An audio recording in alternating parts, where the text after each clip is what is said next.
With the 8-bit systems starting to show their age at the end of the 1980s, many gamers found themselves wondering what would be the next step.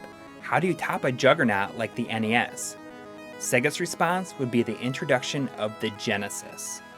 Driven by the promise of arcade-quality graphics in the comfort of my own living room, the Genesis's power would deliver on all fronts. But little did I know the true power that was hiding underneath that sleek exterior. Welcome to RGB 203, where we're going to be looking at how to get the best picture out of your Genesis, Sega CD, and 32X. Ready? Let's go.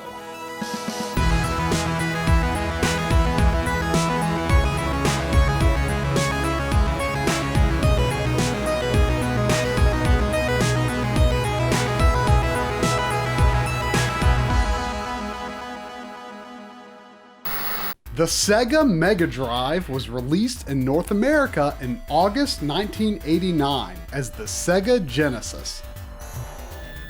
Early on, the Genesis was popular for its high-quality ports that were touted as bringing the arcade experience home. Based on Sega's powerful System 16 arcade hardware, the console has a palette of 512 colors and can display up to 61 colors at once, at a resolution of 320 by 224, or in some instances, 256 by 224. You might notice extraneous graphical information in the overscan around the gameplay area. Stuff like a solid colored border and these little blinking dot things. This was out of sight on your old CRT, but will be on full display on your HD TV. But don't worry, this is completely normal. Conventional wisdom suggests that there are two ways to hook up a Sega Genesis: RF or composite video. And unfortunately, much of the Genesis's graphical prowess is muddied as a result of it having some of the absolute worst looking composite video of any console. If you're looking to take things to the next level, it's possible to modify the Genesis internally and install S-Video output. Several years ago, Corey actually bought a Genesis that had been modified with S-Video, but he had a number of issues with it and couldn't get it to work reliably. Now, that's not to say that all S-Video Genesis mods are shoddy, but at the end of the day, it doesn't really matter. Because we soon learned that despite the Genesis's infamously poor composite video quality, it actually already has something even better than S-Video. Much like its predecessor, the Sega Master System, the large 8-pin DIN on the back natively supports RGB video. And best of all, the RGB signal from the Sega Genesis is razor sharp. Despite generating some of the worst looking composite video, I'd say that the Genesis outputs some of the most striking RGB video that I've seen on any console. We use an external video scaler called the FrameMeister, which can take analog video, including RGB, and processes it much more quickly and cleanly than your TV's internal video scaler. Or you could use BNC breakout cables with a professional CRT monitor. Look for cables that are wired up for C-Sync for the cleanest results. Learn more about Sync in RGB 103. Now those are the basics, but when it comes to the Genesis, there are quite a number of other options and considerations. We've previously mentioned HD Retrovision, who have put a ton of research into converting the RGB signal of the Sega Genesis and SNES into what you'll recognize as standard RCA component cables. We've got our hands on the final circuits for these cables, and we think it's an excellent cost-effective option for people who want to tap the Genesis's RGB signal without additional expensive hardware. It's not an HD scaling solution, but it's a heck of a lot cleaner than a composite video signal. Or you could use it on a CRT with component input, which looks amazing. There's also all-in-one conversion solutions, like SCART to component boxes, or the Retro Clarity, which combines functionality for multiple consoles into a single unit. But again, these are not HD scalers. Now, when it comes to the console itself, there are some things to keep in mind with the first model of the Sega Genesis. Possibly the quirkiest thing about the Genesis is that despite it supporting stereo audio, it only outputs mono audio from its AV port on the back. But there is a workaround. On the front side of the unit, there's a headphone jack that outputs glorious stereo sound. RGB cable makers have integrated a 3.5mm jack into their SCART and JP21 cables, so just plug it in, crank up the volume slider, and you're good to go. Next, if you're a big fan of Sonic the Hedgehog 2's split screen mode, then this one is for you. Have you ever noticed how this mode looks ultra sharp? Well, that's because programmers had to pull off some tricks to get it working, and it runs in a special 480i mode. If you're using an external scaler, then you might not be able to get this mode to display correctly. Look what happens when the XRGB Mini FrameMeister gets to it. You might notice that older units of the original Genesis model have the silly phrase high definition graphics emblazoned across the top. If you're wondering whether this matters when choosing a Genesis for RGB, I wouldn't worry too much about it. There were several revisions to the internal board, each with their own idiosyncrasies, but they all performed nearly the same. In fact, most of the differences have more to do with a slight difference in audio tone that's not quite as pleasing in later models. But that's a whole other can of worms, and we'll have to cover it in another episode. Which brings us to jail bars. Jail what? This is a term you might see in RGB discussions from time to time. You see, on certain colors you'll see these vertical lines of alternating lighter and darker colors, creating a pattern, which has affectionately been given the name jail bars.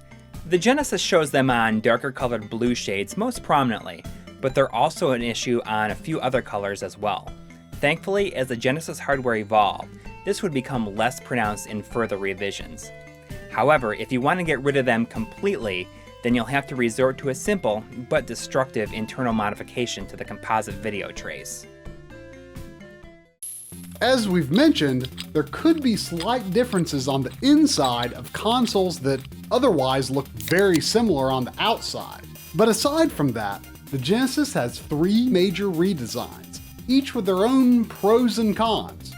The smaller Model 2 Genesis looks much more like a 90s console, and features a brand new port on the back that not only integrates stereo audio without the need for a headphone connector, but also a completely new form factor.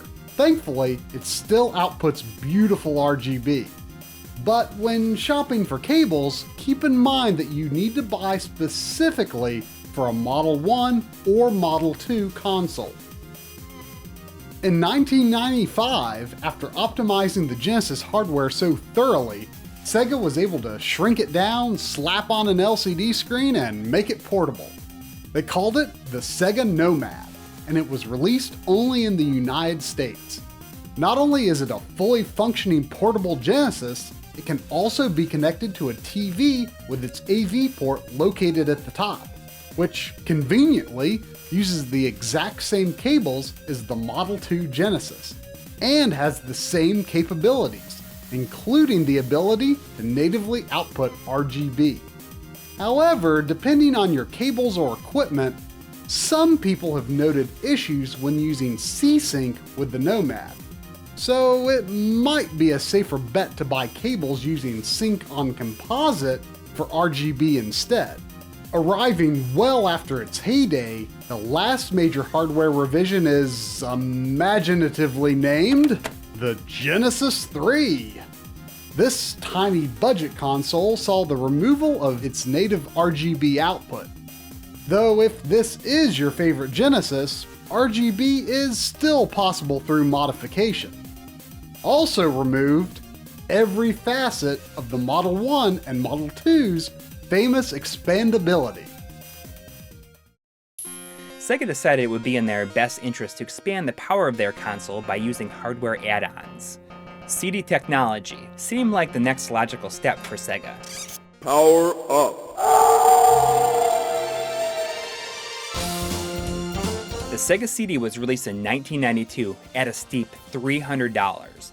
Without the limited confines of a cartridge and boasting expanded audio capabilities, Sega welcomed us to the next level. Another big addition to this console was its hardware scaling and rotation, which brought it on par with the Super NES.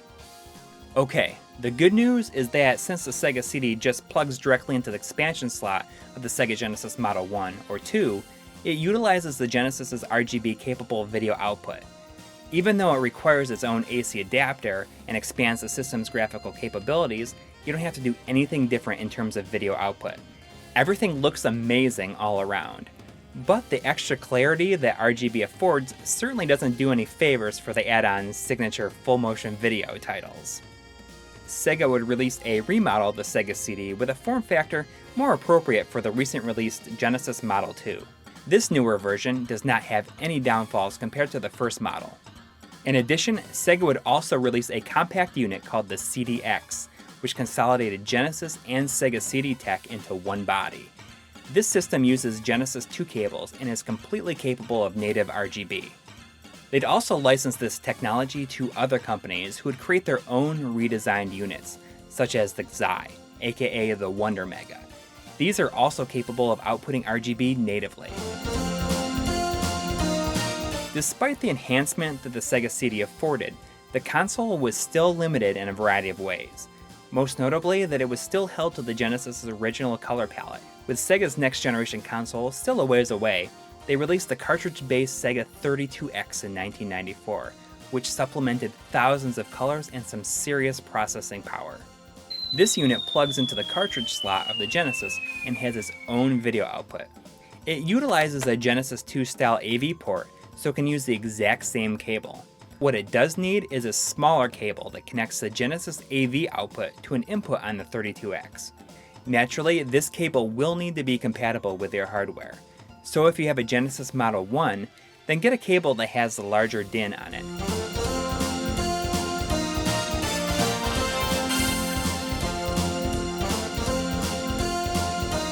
Oh, and one more thing. Don't forget that the Genesis is capable of playing Master System games in full RGB using the power-based converter peripheral. Check out RGB 201 for more information on that. While the Genesis is one of the easiest systems to get excellent RGB video out of, multiple revisions and hardware expansions do change the system's capabilities and create some interesting considerations. But if you're just worried about what cables to buy, all you have to do is check which model it's for and you'll be fine. So as we finish up here, select titles from the Genesis library have been featured in just a ton of compilations and digital releases over the years. Is it worth bothering with RGB and real Genesis hardware? Well, here's a look. We'll let you decide.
One of my fondest childhood memories is getting my Sega Genesis on Christmas of 1989.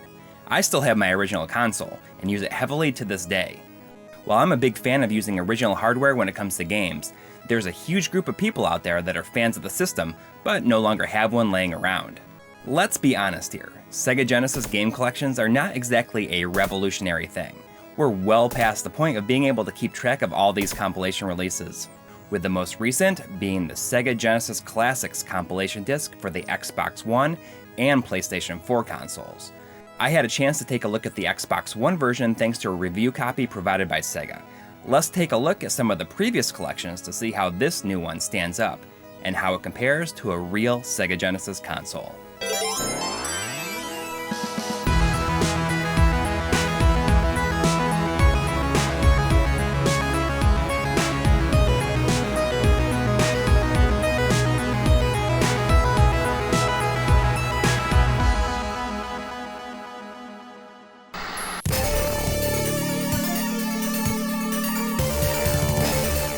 Sega Genesis Classics was developed by D3T Limited. Utilizing a 1990s bedroom as a hub world, you can interact with virtual game cards and a CRT to give a sort of physical interpretation of the built-in emulator used for the games. It's fun, if a little bit low-res looking. Moving around the room gives you a number of options. The game controllers give you surprisingly limited button configurations, and the desk lets you check out achievements, leaderboards, and challenges. The shelf contains the game library, where you can thumb through each of the available 53 games. Game selection-wise, most of these had been released in previous collections, but there are some notables that are brand new to any compilation released in North America. The most exciting of these are Treasure's Run and Guns, Alien Soldier, and Gunstar Heroes. On the flip side, there's quite a few omissions that are kind of odd. Of course, Sonic 3 and Sonic & Knuckles are the ones that people will talk about, but back in 2016, Sega got the rights to their Thunder Force series along with all the other Technosoft games. It was a real missed opportunity to include those games in this collection, especially since they were such big parts of the Genesis's early years. Anyway, choosing a game pulls it off the shelf and inserts the cart into the console. From here, it either boots up or you can choose a number of emulator settings. But first, we should understand the resolution of Genesis games and how it's scaled in this compilation to fit your HD TV. Most Sega Genesis games were designed with a resolution of 320 by 224, which was intended to fit within the 4:3 aspect ratio of old CRT televisions. In addition, some games used a 256 wide mode, but it's much less common. Fitting these resolutions into the typical 1080p frame on modern consoles comes with some challenges. In the case of this new collection, the vertical resolution of 224 is multiplied approximately 4.82 times to fill the 1080p space. This results in uneven pixel rows, causing a shimmering effect when the screen scrolls vertically. Most notable with an overhead perspective, like in the Phantasy Star games. By default, the horizontal resolution is forced into the proper 4:3 space, which is all well and good, but again, this causes uneven pixel sizing. However, I found that the horizontal scrolling shimmer is not as noticeable as the vertical shimmer in most games, but it totally depends on your character's movement speed. There is an interesting workaround though. If you go into the emulator settings and choose Stretched Full Screen, then the system completely fills the horizontal space. For games that are rendered at 320 pixels wide, this is a perfect 6x integer scale to 1920, resulting in uniform pixel columns and no horizontal shimmer. But the aspect ratio is a bit of a deal breaker, right? Well, simply change your TV's aspect ratio to 4:3 and voila, problem solved. Although it may look a bit skinny. Note that the stretched full screen trick is not effective for fixing the uneven sizing of games that run at 256 pixels wide. It's really unfortunate that these are still a common issue with emulated classics. The easy solution is to scale the vertical resolution by an integer. 4 times for 1080p would result in some black bars on the top and bottom, but it's far preferable to a distracting shimmer. This collection also has no 4K support for PS4 Pro or Xbox One X, which is really unfortunate because the 4K resolution is an integer scale of 240p and could have easily solved many of these issues. In the emulator settings, you have a number of pixel scaling options that soften the hard edges of scaled sprites, giving them a smooth, if almost cel-shaded look. If you're into this kind of stuff, it's a nice option to have, but it's worth noting that none of these pixel scaling options can totally eliminate the shimmering effect. If you enjoy the CRT-like scanline look, then there's a toggle for that as well. As of the time of this video, the Xbox One version only allows you to use these in the awkward zoomed out mode, where you see the TV frame. I guess the problem has been patched on the PlayStation 4 version, making them visible in full screen. You can also change the TV projection, which curves the image to feel more like the bubble of a CRT screen. Outside of the actual scaling, the games are emulated pretty well, but there's absolutely some issues that can crop up. It should be noted that these kinds of collections tend to use a single emulator for all the included games. Because of this catch-all approach, it can often result in glitches and weirdness that are difficult to replicate. Creating custom-tailored emulators for each game, such as those used in the Wii Virtual Console, usually results in near-perfect execution. When it comes to the sound department, I found there to be a couple of hiccups that may bother you depending on how closely you pay attention. Most sounds are fairly accurate, although some music did tend to exhibit an odd stuttering and skipping from time to time. The seriousness of this varies from game to game, appearing most heavily in Phantasy Star 3.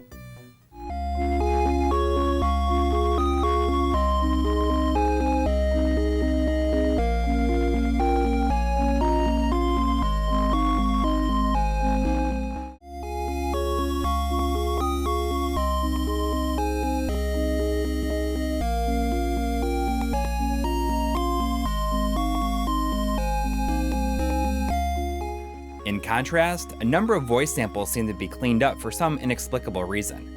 Stuff like Ristar's "Come On" when you boot up the game, to Axel's "Bare Knuckle" in Streets of Rage 3, everything seems slightly clearer, or maybe it's just different. I'll let you decide which is better.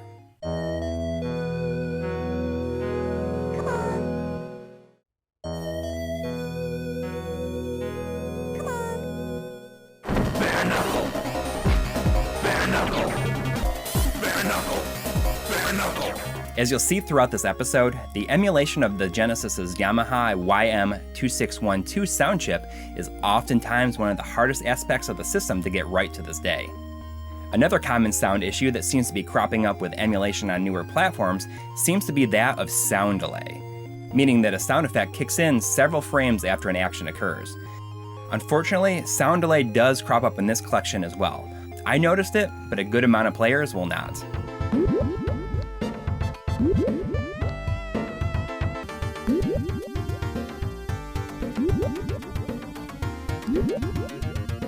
Speaking of delays, input lag is a huge point of contention when it comes to emulation. It's nearly impossible to work around on modern consoles due to the way that the different technologies work together, so it should be expected to exist at least minimally in all these collections. I'm personally not super susceptible to it, although I can feel it from time to time.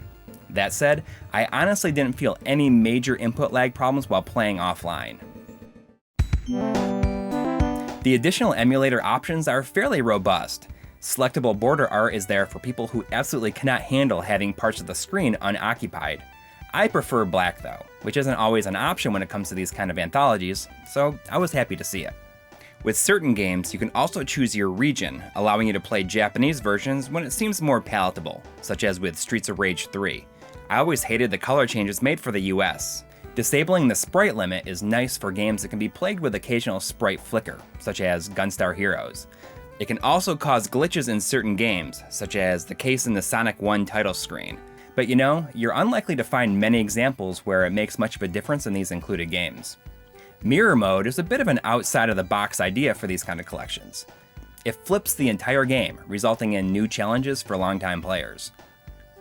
A modern convenience is the fast forward and rewind functions. Like, if you didn't get enough rings on the bonus stage of Sonic 2, using the triggers you can rewind time and give it another shot. Alternatively, you can proficiently speed up grinding in one of the included RPGs.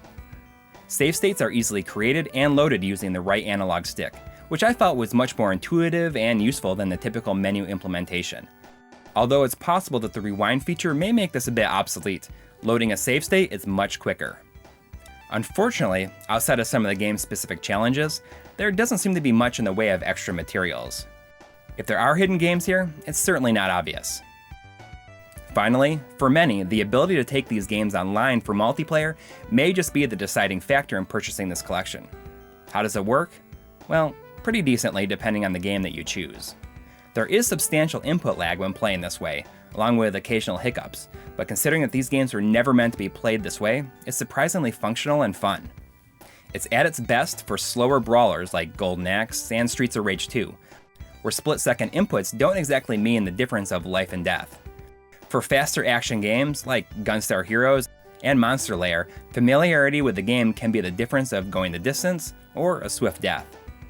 So while not perfect, this collection is fairly well done, both in presentation and functionality. There are a lot of ideas here inspired by older compilations, so how does this overall package stand up against those that came before it? Well, I can't look at every single one, but Genesis collections have definitely had some ups and downs to get where they are today.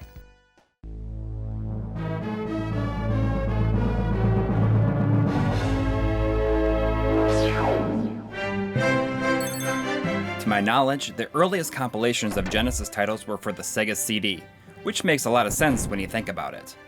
The Sega Classics Arcade Collection was a pack-in disc containing 4 of the best Genesis games: Golden Axe, Streets of Rage, Revenge of Shinobi, and Columns. For the most part, these remain exactly the same as their cartridge counterparts, although there are some minor enhancements such as redone music in the case of Golden Axe and Columns, and new voice samples for Streets of Rage and Golden Axe. Oh, and 2-player mode was removed from Golden Axe for some reason. When the Sega CD Model 2 was launched, this same disc was packed in, but this time with an additional title, Super Monaco GP.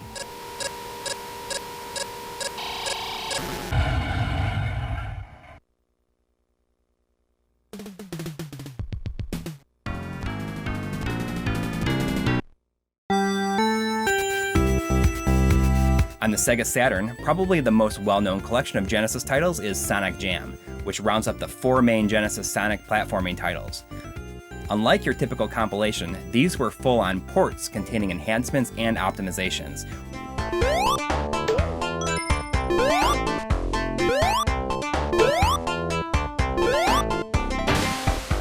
In Japan, Sega did release additional compilation discs of 16-bit titles, which used emulators to play ROM files off the disc. First was the Phantasy Star collection, which included all 4 of Sega's iconic RPGs. And I Love Mickey Mouse and Donald Duck, a compilation of Castle of Illusion and Quackshot.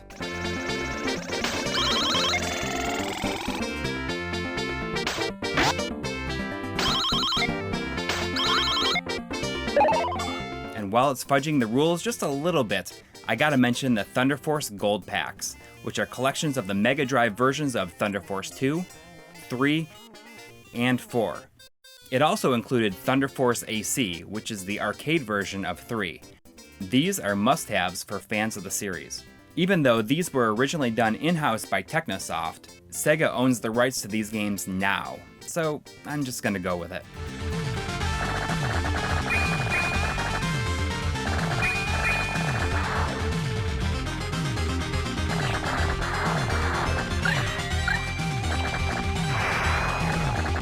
But it was perhaps the release of the Sega Smash Pack Volume 1 on the Dreamcast that brought the idea of Sega Genesis compilation discs to the forefront of the collective gamer consciousness, at least in the console gaming space. Rise from your grave.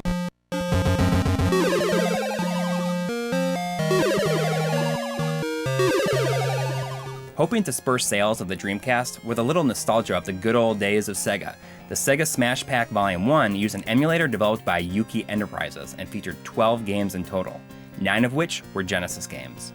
The Dreamcast was one of the first systems to support 480i video output in nearly all games.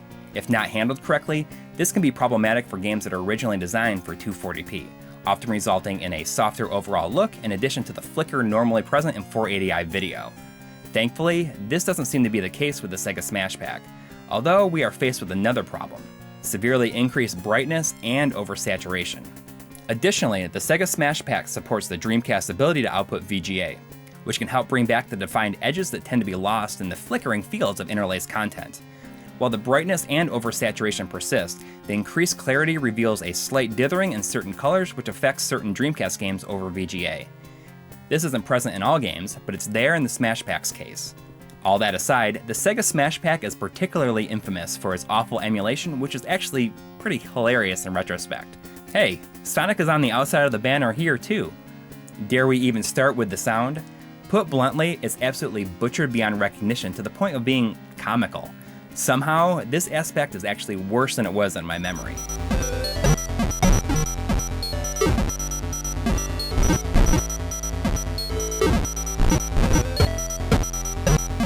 With the death of the Dreamcast and Sega's exit from the console hardware market, it wasn't too long before we'd see Genesis compilations crop up on other systems.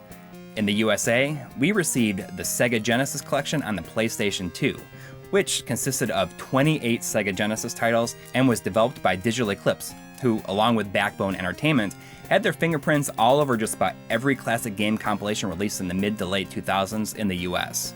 At a glance, the Sega Genesis collection appears to be a better overall package than the Sega Smash Pack, despite the odd omission of such games like Revenge of Shinobi and the Streets of Rage trilogy.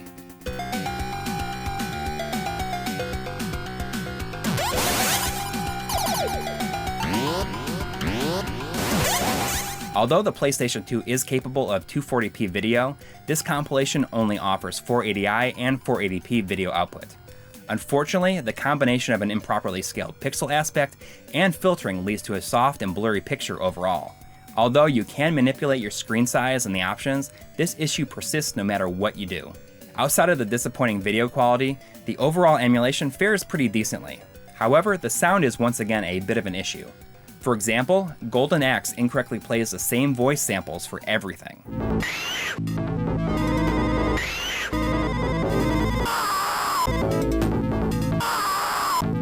The Sega Genesis collection was also released on the PlayStation Portable, and while the actual content remains largely equal between the two, the portable version has quickly selectable screen sizes, making for some interesting uses when coupled with component video output cables. Setting the screen size to original looks pretty decent, if you don't mind the tiny screen size. However, this looks quite amazing on the PSP screen.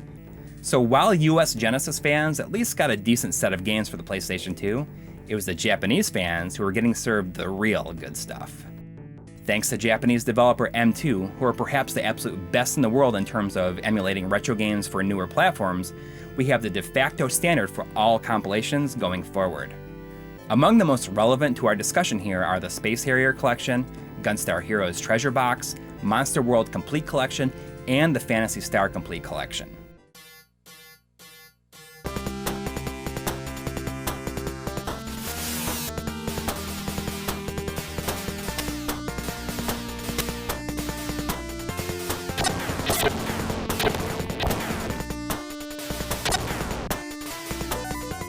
Perhaps most importantly, each title has the capability to output in multiple resolutions: 240p, 480i, 480p, and 480p with scan lines. Based on these available options, you should be able to connect to just about any TV and get a nice image. M2 is very passionate about the Sega Genesis hardware, and it shows in these collections. Compared to the Digital Eclipse collection, the difference is absolutely night and day. Pixel aspect is correct, with no filtering. It looks and feels authentic. And video quality isn't the end of it either. Most games served up in these collections not only include their Japanese releases, but also their international versions. There's a number of variables that can be tweaked to make gameplay better and more accessible. Sprite limits can be increased, and many games even have difficulty adjustments. For example, in the Phantasy Star Complete Collection, lowering the difficulty level increases the amount of experience and money you get from each battle, thus making games like Phantasy Star 2 easier to manage by removing the grind, but not changing the overall difficulty level. Meanwhile, over on the Game Boy Advance was the Phantasy Star Collection, which was developed by Digital Eclipse and contained the first 3 games in the mainline series. Disappointingly, the 4th game was left out for some reason, either due to emulation challenges, time constraints, or some other factor. Direct supervision by Overworks, a Sega development team largely comprised of team members from the original games, certainly helps to add to the authenticity. This collection came together pretty well. Graphical elements like text box sizes were conformed to fit the wider aspect ratio, and everything looks really nice on the GBA screen. Sound is a little odd at times, but I suppose that's to be expected considering the format.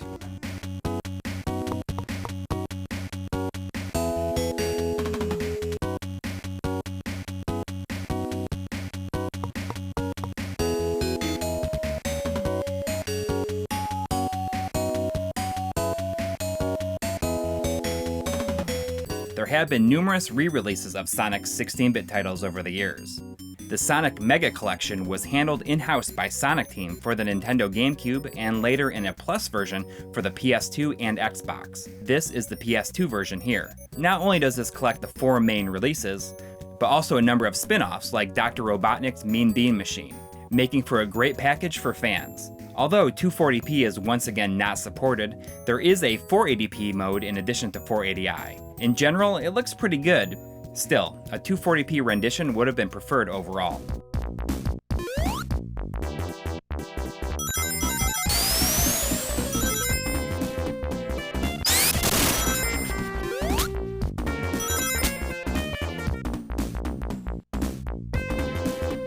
By 2006, as the Wii basked in the glow of individual Genesis game releases on the Virtual Console, in 240p I might add, the Xbox 360 and PlayStation 3 got Sonic's Ultimate Genesis Collection from Backbone Entertainment.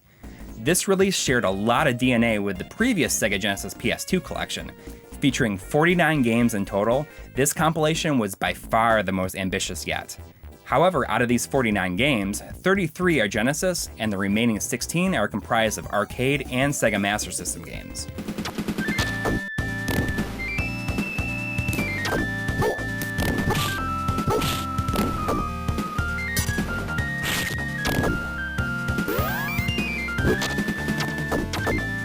So, does it at least improve the picture quality? Well, yes and no. The games seem to be scaled properly this time, although I cannot be sure it's a perfect integer scale because the entire image seemed to be softened with a bilinear filter, which can conceal the telltale shimmering. For me, the real downside to this collection are the forced borders to the games. Some of these are incredibly gaudy and distracting, and there's absolutely no way to turn them off. The Sega Vintage Collection consisted of a number of downloadable games for Xbox Live Arcade and the PlayStation Network. Early on, this line was handled by Backbone Entertainment, and were overall quite blurry in the visual sense. In 2012, the Vintage Collection was rebooted.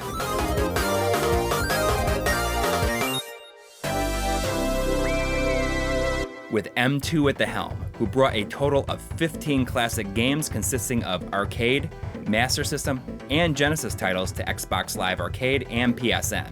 As expected, these are just fantastic. Screen size options have something for everyone. This is how you do it right, and how you make everyone happy. Oh yeah, did I mention that Monster World 4 is one of the titles offered here? Different regions, customizable controls, and a beautiful soundtrack jukebox. Heck, you can even record gameplay replays or download others' insane replays.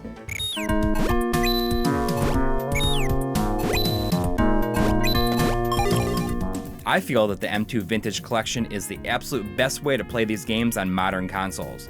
My only complaint is that there's no totally black border option, and that more of these weren't released. I wish we could have gotten all these on a physical disc. And last but certainly not least are M2's Sega 3D Classics for the Nintendo 3DS, which took all the usual trimmings of their past endeavors and made them fully 3D and portable. Comprised of mainly arcade games and Genesis titles, although there were a few Master System titles sprinkled in there. If you're a fan of Sega's games, quite simply, these are must-owns. The way the 3D effect looks with the sprite work is really something special. It's arguably the best looking 3D on the system, and that's really saying something. While these were featured primarily in the Nintendo eShop and sold separately, all titles were released across 3 cartridge compilations in Japan.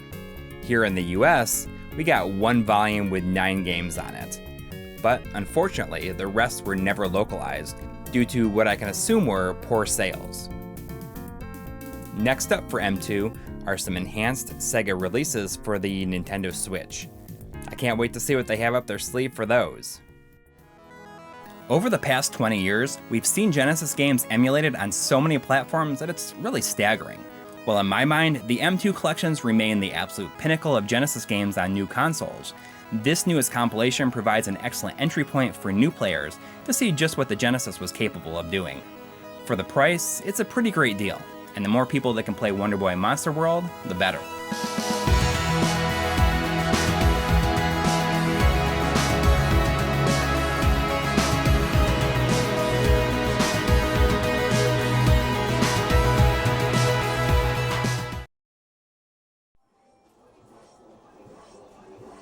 While I was too young to be able to appreciate the beginning of arcades, I was lucky enough to experience what I like to call the second age. As hardware became more and more powerful, developers really had a chance to run wild.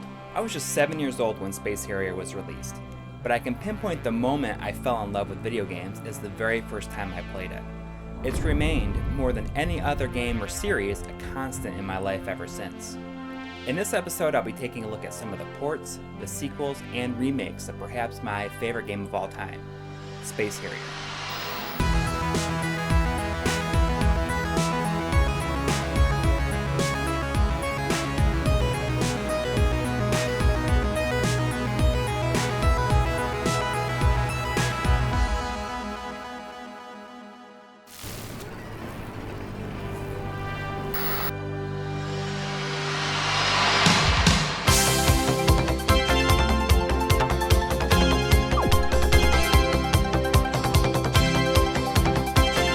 Designed by Yu Suzuki and released by Sega in the arcades in 1985, Space Harrier was the second entry in what I like to call the Yu Suzuki 4, a series of games that utilized Sega's 16-bit superscalar arcade hardware to put the player's viewpoint behind the character, and was unlike anything anyone had ever seen before. No matter what version you're playing, the setup remains the same. A blonde-haired man, known only as Harrier, uses his rocket-powered gun to propel forward across the checkerboard stages of the Phantasy Zone. The rocket gun allows our hero to take flight at any time and move to any position on screen. This was all accomplished using an analog flight stick, which gives you an unprecedented amount of precise control that was necessary for a game that moves this fast. You're greeted to the world of Space Harrier by the now iconic exclamation, "Welcome to the Fantasy Zone. Get ready!" Along with it, the beginning notes of what I would consider my favorite piece of game music. Composed by Hiroshi Kawaguchi, aka Hiro, the theme of Space Harrier is one of the longer pieces of music of the era. The world being called the Fantasy Zone actually makes a lot of sense, because it all feels like something out of a fever dream. You'd almost think that Yu Suzuki and his team at AM2 were on something when they were conceptualizing this game. Dragons, one-eyed mammoths, flying mechs, stone faces, and whatever the heck these are. Every few stages, you'll have a short time to catch your breath during a bonus stage. Harrier gets to rest his legs for a bit and hop on the back of the last dragon fighting for good, Uriah. The two of them will plow through and destroy as many environmental obstacles as possible. This is your chance to get revenge for all those indestructible towers that were giving you so many problems. With some quick reflexes and encouragement from the narrator, your journey comes to a rather abrupt end after 18 stages. You'd think, given the complexity of the arcade hardware, that Space Harrier would be extremely difficult to port to home consoles. But apparently all kinds of developers were willing to try, because Space Harrier appeared on just about every platform throughout the 80s and 90s.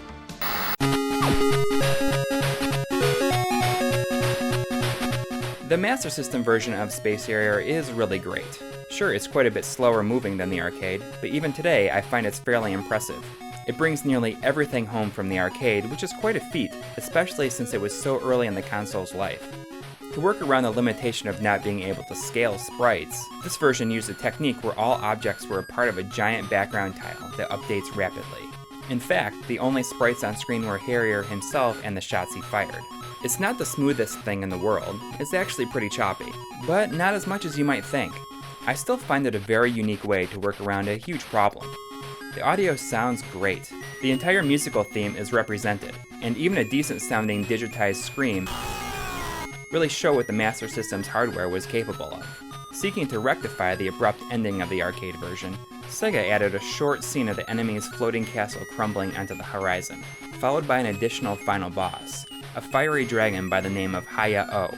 This thing moves super quick and is a deserving challenge for the game's climactic battle. The Master System version is amazing. I loved it. It was beyond every expectation I could have had, and I still think it's fairly impressive today. But Space Harrier appeared on a ton of platforms, everything from MS-DOS to, oddly, Sega's direct competition. And here to tell you about some of the more notable ports is the only person I know of that's as big of a fan of the game as I am, Joe from GameSack. Space Harrier was one of those games that I played a lot of in the arcade, and I loved it. So when it came out on the Master System, I knew that's the home console that I had to get.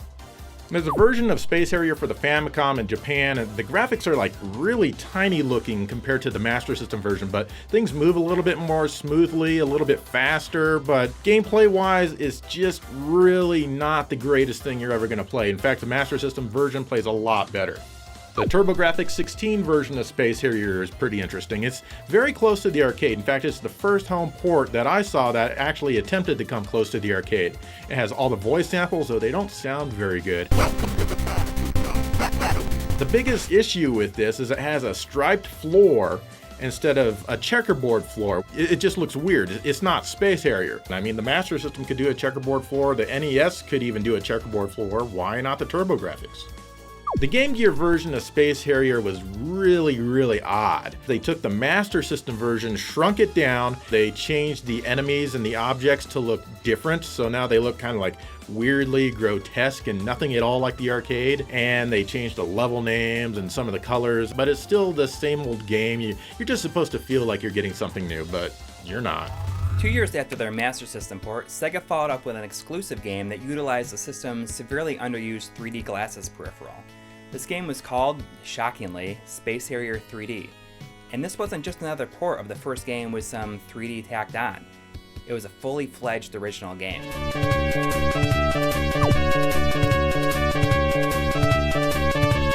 The levels and enemies this time around are more futuristic, with cityscapes lining the horizons and robot dragons as opposed to the more organic feel of the first game. I guess they figured that 3D was high-tech, so they gotta make the game look high-tech. Unfortunately, the scaling effect seems notably worse, and the digitized voices, while still impressive that they're even included, sound significantly worse. It's all a rather sizable step down from the original. I suppose this was expected given that they had to make concessions for the 3D tech, and the extra horsepower that was required to use it. Probably the most shining moment of Space Harrier 3D is its music. Beyond a nice rendition of the classic theme, the original stuff here is really good, especially with the FM sound version of the music when played on a Sega Mark III or a Master System with an FM sound synth mod. The very next year, in 1989, along with the launch of the Sega Genesis, we finally got a true sequel. A game we are all waiting for, Space Harrier 2. But without the direct involvement of Yu Suzuki, was there even a chance this could live up to the original?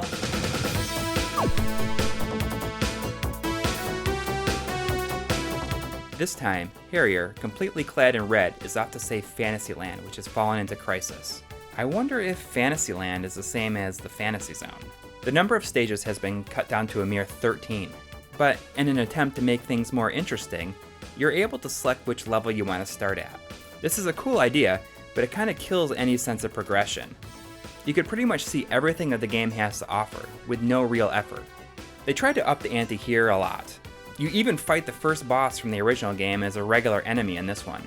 They'd like to make you think that the original game is child's play compared to Part 2. And then you fight this three-headed turtle. The musical theme of Space Harrier 2 starts off pretty cool, but it slowly devolves into a fairly boring, mundane song. It's not that bad, but I think the driving music of the first game is one of the most important aspects, and that is completely lost with this new theme. After Space Harrier 2's fairly unenthused response, Sega put the series on hiatus until they had the hardware to attempt a perfect arcade translation. There's a 32X version that was extremely close, but it only ran at 30 frames per second compared to the arcade's 60. In fact, it would take the powerful Saturn hardware to finally accomplish this goal. Combine that version with the Saturn's mission stick for an experience that just might surpass the arcade game. I'd consider this the definitive version.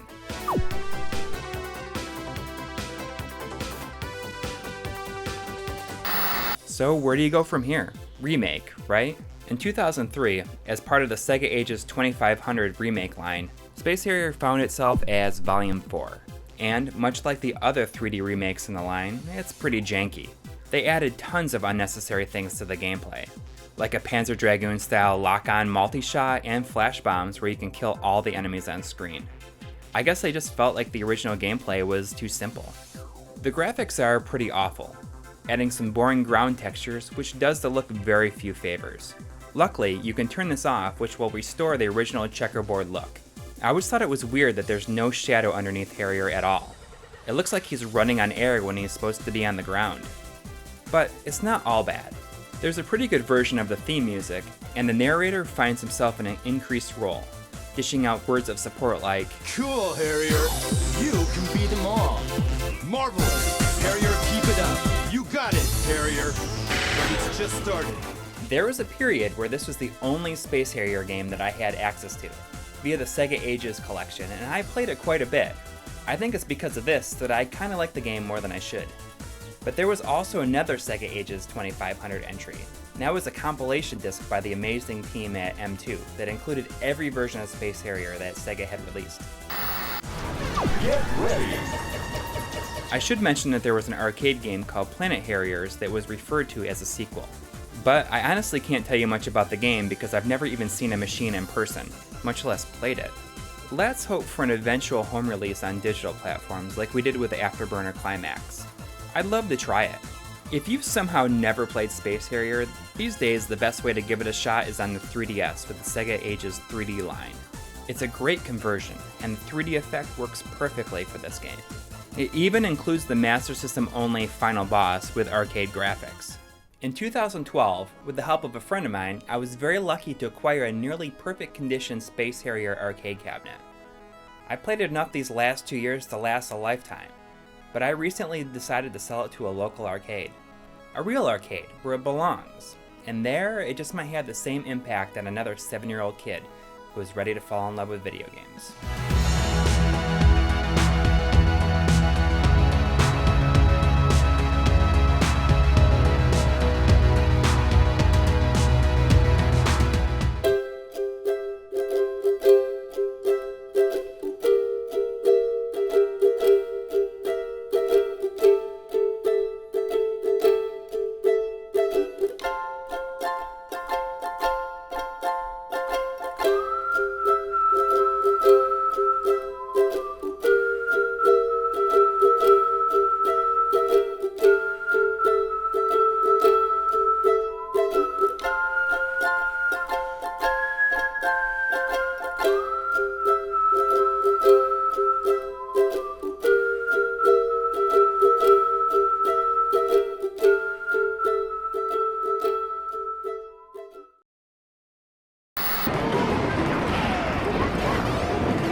So I'm pretty late to the Sega Genesis party, and I only just got mine last year. The main games I wanted were Contra Hard Corps and Castlevania Bloodlines, but considering I'm generally not too much of a fan of Sonic, brawlers, shmups, and arcade ports, I tend to be a little bit wary of recommendations coming from longtime Sega fans.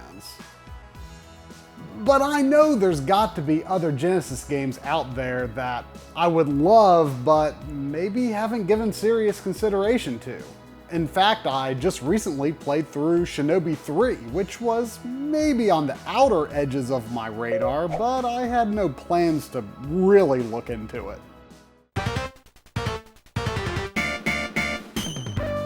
When I was offered an unwanted copy, complete in box, I took it for a test drive to see if it was worth adding to my backlog. I expected to play for just a few levels and say, well, yeah, I guess it's cool enough. But I ended up playing all the way to the 6th level before I got a total game over, having a blast and itching to give it another go. Historically, my ninja games of choice have been the first 2 Ninja Gaiden games on NES and the Goemon series. I can count those, right? But as attached to all of those as I am, I can't deny that Shinobi 3 is the only one that really made me feel like a ninja. The controls take a little getting used to, but you can pull off some pretty serious ninja crap. Your basic attack is throwing shurikens, which are limited in supply, but there are plenty of pickups. If you're close to an enemy, you'll use melee attacks instead. Check out this awesome running slice. The timing was a little difficult for me to perform consistently, but it's really neat. You can even do a good old Ninja Turtles style dive kick. Wall jumps feel really cool, though some areas demand a level of finesse that I never quite learned well enough to pull off without getting hurt. Double jumps require more precise input than in most games. The right timing is somewhere close to the top of your jump. When you hold the up direction, you can grab onto almost any ceiling surface, which adds a cool element to the level design. And one nice ability that I kept forgetting exists is a defensive pose, which prevents damage from smaller attacks. Joe Musashi also has 4 ninjutsu magic skills that can be selected from the pause screen. You have 1 spell use for every life, and can find more in the levels. At first, I was mostly just using the invincibility ninjutsu. It grants free hits, and I liked using it near the start of boss encounters so that I wouldn't lose my powered up shurikens. I tried the fire ninjutsu once. It was okay, I guess. But a buddy suggested that the other 2 ninjutsu that I'd been ignoring were actually incredibly useful.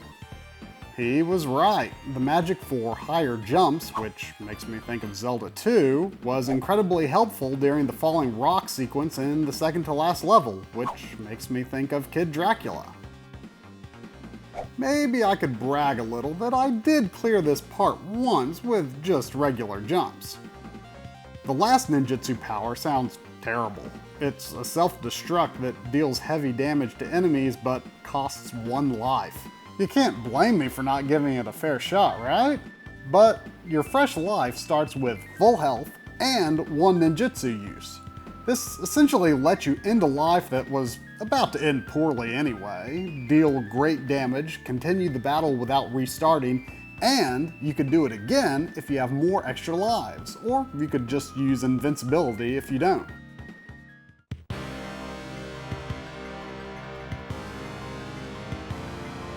It's a really impressive game. It looks good, it sounds good, the box advertises real ninja sound effects, whoa.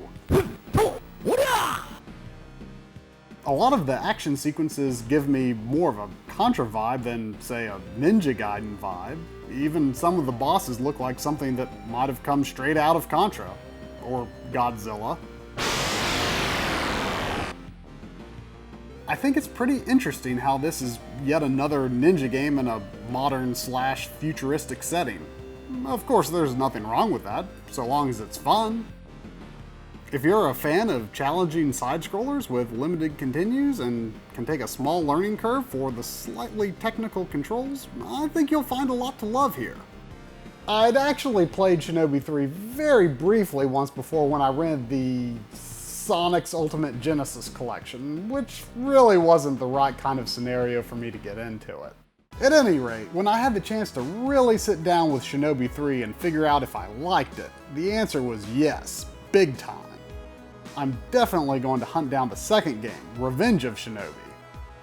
And since I only beat Shinobi 3 on the default difficulty setting with 2 more to go, it looks like I've got plenty of ninja-themed fun and suffering to look forward to. If you've been watching My Life in Gaming for a while, then it's no secret that I was a bit of a Sega kid growing up. From the depths of the dark, musty arcade to the lime green carpet of my childhood bedroom, I spent more time with Sega's games than anything else. Space Harrier, Shinobi, Phantasy Star, Golden Axe, these games and many more would make their mark on me for years to come. Sega Ages was a series of games released for the Saturn that celebrated Sega's legacy with arcade-perfect ports and compilations of Genesis and Master System games. With the untimely death of the Dreamcast, Sega became a third-party developer. Together with D3 Publisher, they formed the company 3D Ages and created the Sega Ages 2500 line of games. This 33-volume series consisted of 3-dimensional remakes, ports, and compilations at budget prices that were built internally by Sega themselves and other developers, to mixed results. Most of these games remain Japan exclusive today, although a number of the early volumes were compiled onto a disc for US release called the Sega Classics Collection. Seeing that there are 33 of these, it could take a while to look at each of them. In this episode, I'm going to be checking out the first 5 volumes of the Sega Ages 2500 series. Get ready.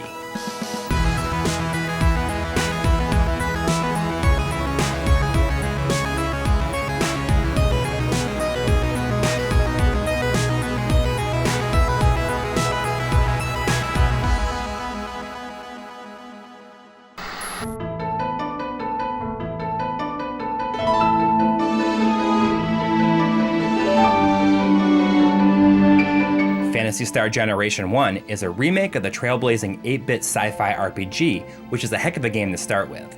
I briefly talked about this remake in an episode focused on the Master System original, but I ended up being kinda apathetic about it. In retrospect, I can tell that I didn't give it much of a fighting chance, knocking on just about every aspect of it. I wanted a Phantasy Star remake, but my love for the original would not allow me to look at this new version for what it really was.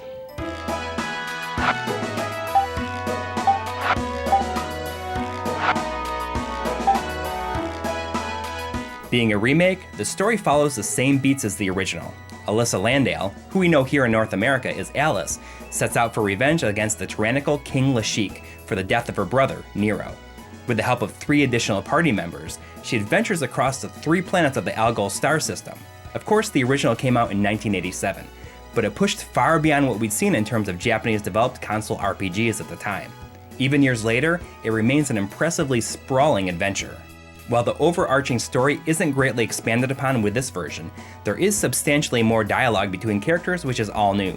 There's some cool and oftentimes hilarious interactions that really expand these characters' relationships. Their personalities are fully formed. We've been looking at a translation created by some fans at the Phantasy Star Cave website. If you have a way of playing burned discs on your PS2, it's a great way of experiencing this Japanese exclusive game.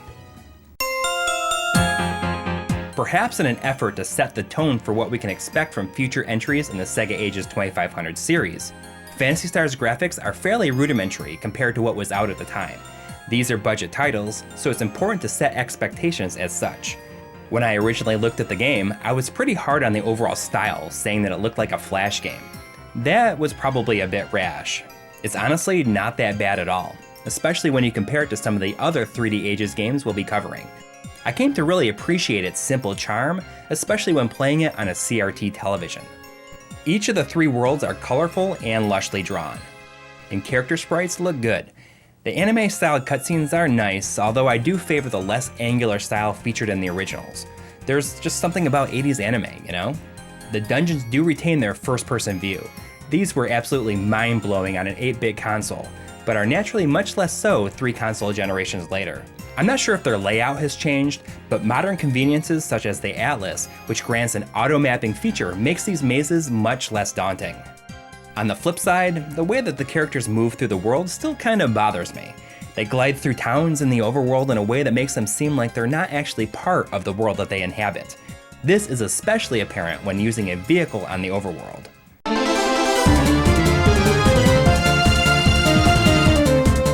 The largest overhaul lies in the battle screen, changing the first-person viewpoint of the original to a more traditional third-person view featured in Phantasy Star 2 and 4 allows for some smart optimizations and elaborations to the original without going too nuts.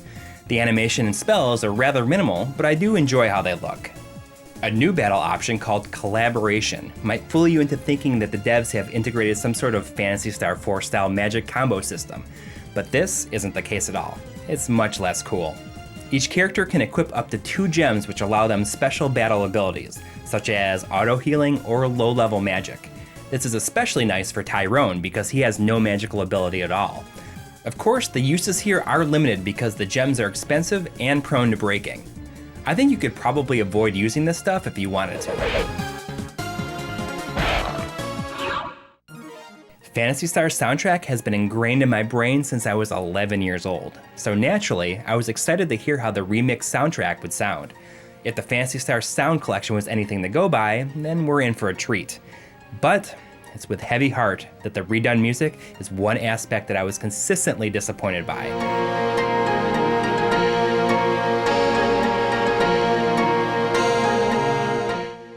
Phantasy Star Generation 1 was packaged with a mini ring binder that was meant to house these data cards that were included with future releases.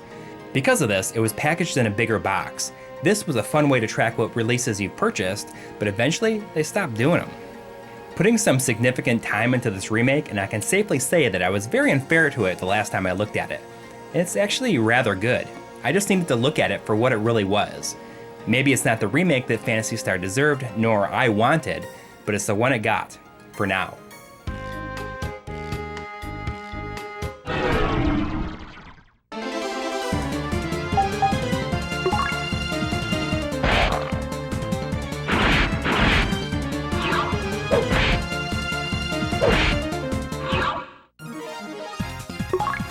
After such a strong start, Sega slams on the brakes and kicks it in the reverse with Volume 2. Monaco GP is a remake of their 1979 arcade game.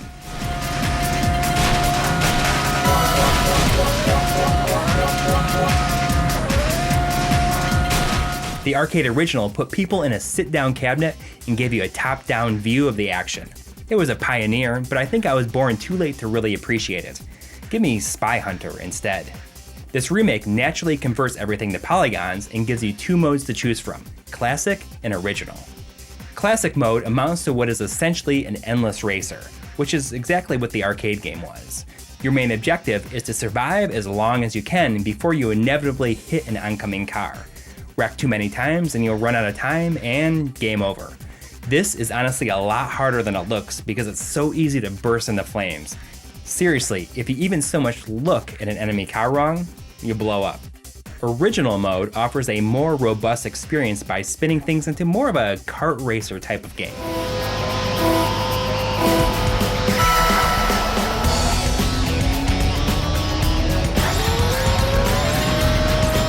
To add a little bit more graphical flair, the entire racetrack rotates when you make a turn. When you get a turn icon, just hit the appropriate shoulder button and boom. The objective remains the same, but now you inexplicably have the ability to make your car jump. There's also some power-up boxes that gives you one of a number of different attacks, such as speed boosts and making your car larger than the competition so you can run them off the road. In addition, if you grab enough of these stars, you'll have a short period of invincibility. Feels good to turn the tables. Monaco GP was developed by Tamsoft, who had gone to do stuff like the Oni-Chanbara series. They honestly didn't have a whole lot to work with here based on the arcade original, and you can't really blame them for trying some new stuff. But, I'm not so sure a kart racer was what I would have gone with.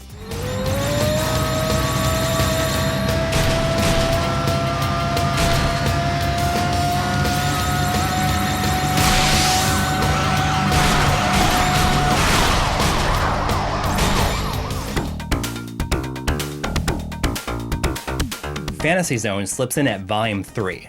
Now this is a real Sega classic. Who doesn't love little Opa Opa? If you ask me, he was the true Sega mascot before Sonic the Hedgehog, not Alex Kidd.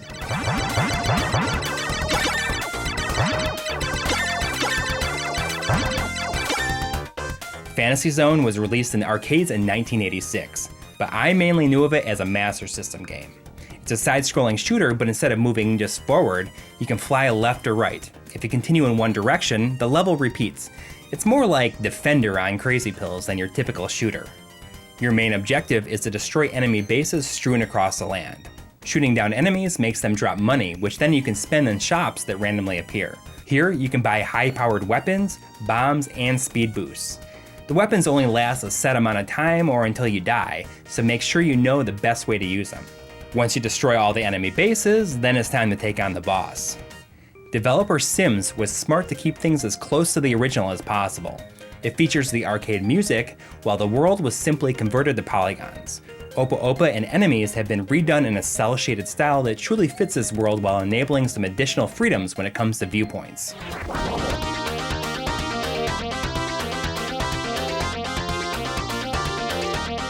As such, there are 3D bonus stages where you collect the money that a boss drops when you beat them.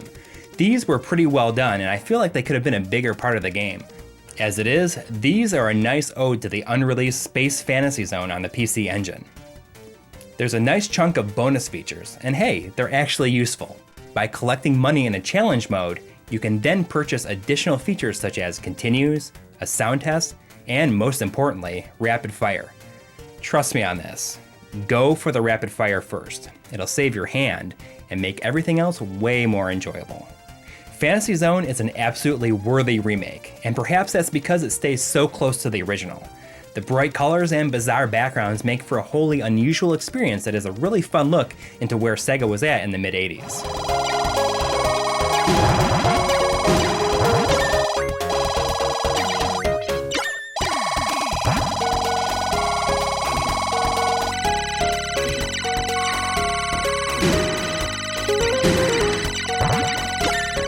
Sega keeps things in the Phantasy Zone with Volume 4, Space Harrier.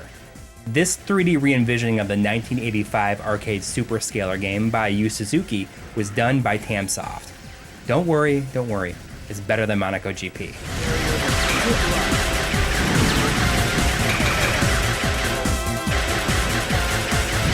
Space Harrier is a third-person rail shooter where you run and fly across an extraordinary world filled with weird obstacles and even more eccentric enemies. It's pretty straightforward. Kill everything or die. The original version saw a bunch of ports and sequels over the years, but the 3D Ages version marked the first time that the original was fully remade. Stating the obvious, Space Harrier isn't exactly a looker. Using default settings, the original signature checkerboard ground is gone and replaced with a rather bland-looking texture that is filled with bumps and hills, which means that Harrier can't exactly run on it. Going to the options screen and toggling the fractal mode will restore the original style and pride. Space Harrier without the checkerboard is an awful idea. Welcome to the Fantasy Zone. Get ready. Putting them back makes things seem a lot more natural, and honestly, just more fun to play since running on the ground is such an important part of the gameplay. Filling in some check marks in the unnecessary additions column, Harrier can now lock onto multiple enemies using a Panzer Dragoon style homing shot. Additionally, you now have a smart bomb attack that clears the screen of everything. I gotta tell you though, this thing is super overpowered. You can clear a good amount of the stage bosses just using one.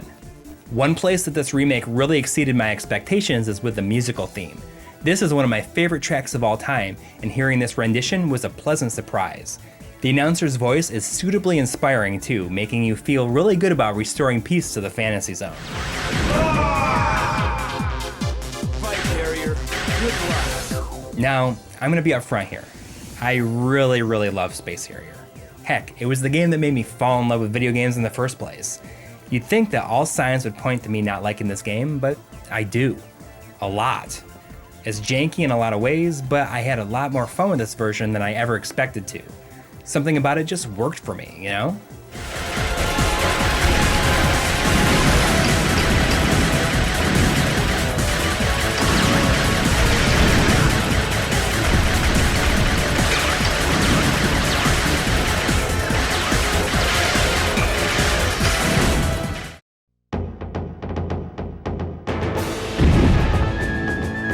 Volume 5 belongs to Sega's iconic hack and slash, Golden Axe. The arcade original is timeless, and the Genesis port is a highlight of the console's first year. Beyond those, the sequels, save for the arcade exclusive Revenge of Death Adder, really failed to grasp the first game's magic in my opinion. Maybe a remake of the original was just what was needed.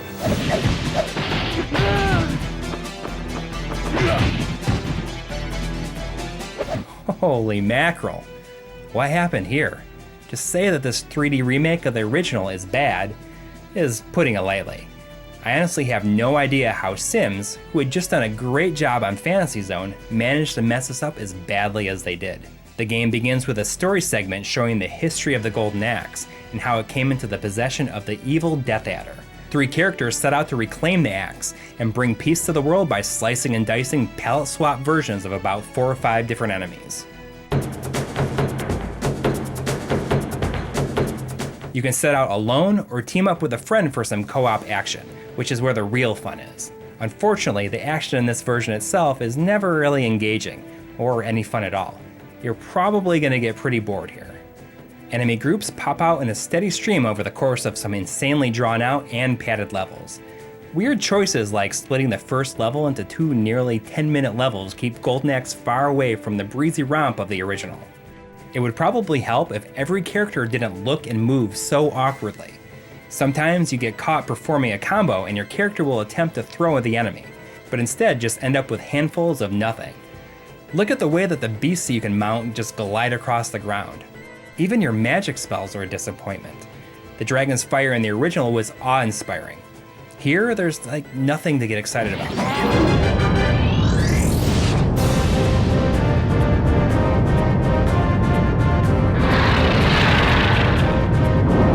In short, pretty much all the ambiance and style that was integral to the original game's identity and appeal has been stripped away or modified to the point where it's no longer recognizable. For instance, all of the bonus stages between each level have been removed. You know, the ones where some magic elves steal your food or magic potions and you have to beat them up to get it back. Here, it's just a cutscene after the first level that really goes nowhere. There's absolutely no resolution or payoff to the situation. Heck, even the character select screen says all that needs to be said about this remake. Where there was once a giant skeleton holding all 3 characters in the palm of its hand, there's now a simple menu showing each character. The lone bright spot here is the music. It really makes you think for a second that you're playing a much better game than you are. I like to think that I'm generally pretty easygoing when it comes to games. I like what I like, and rarely do I simply despise a game. This, unfortunately, is one of those times. Golden Axe is an awful attempt at recreating anything close to the appeal of the original.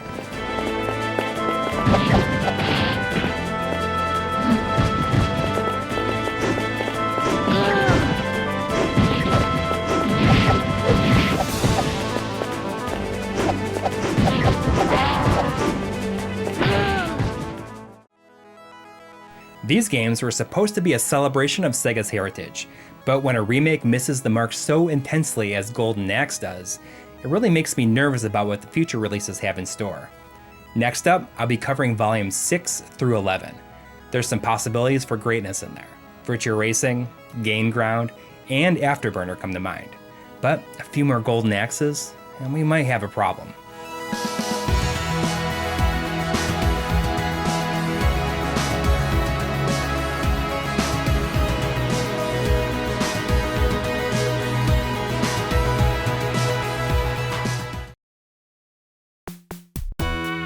A lot of people have been asking us what we think about the Sega Genesis Mini, and well, Sega sent us a preview unit that we've been putting through its paces for about the past week or so let's take a look at how it's shaping up.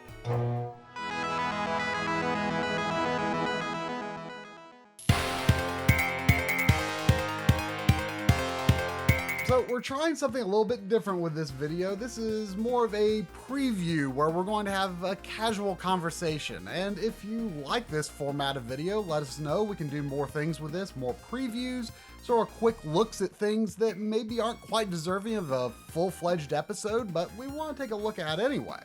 So anyway, this past weekend, I had a chance to try the Genesis Mini when we were traveling to the Long Island Retro Gaming Expo.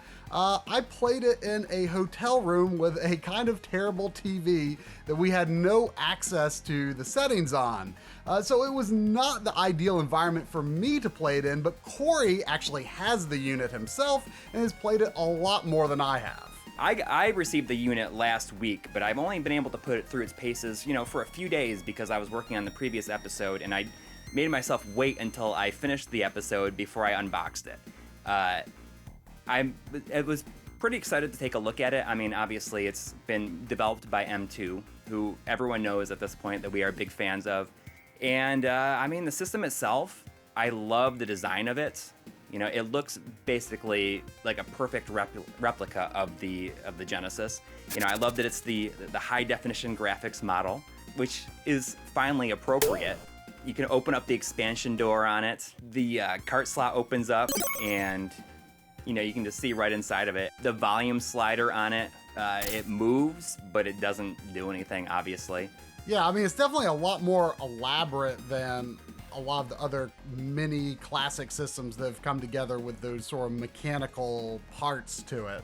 And one thing I thought was interesting was, even though it comes with the 3-button controllers, you have a, what is it, a Retrobit 6-button controller, I think, that it is still compatible with it because it's just a USB controller. Right, Retrobit is the official producer of the 6-button controllers for the system, at least in the US.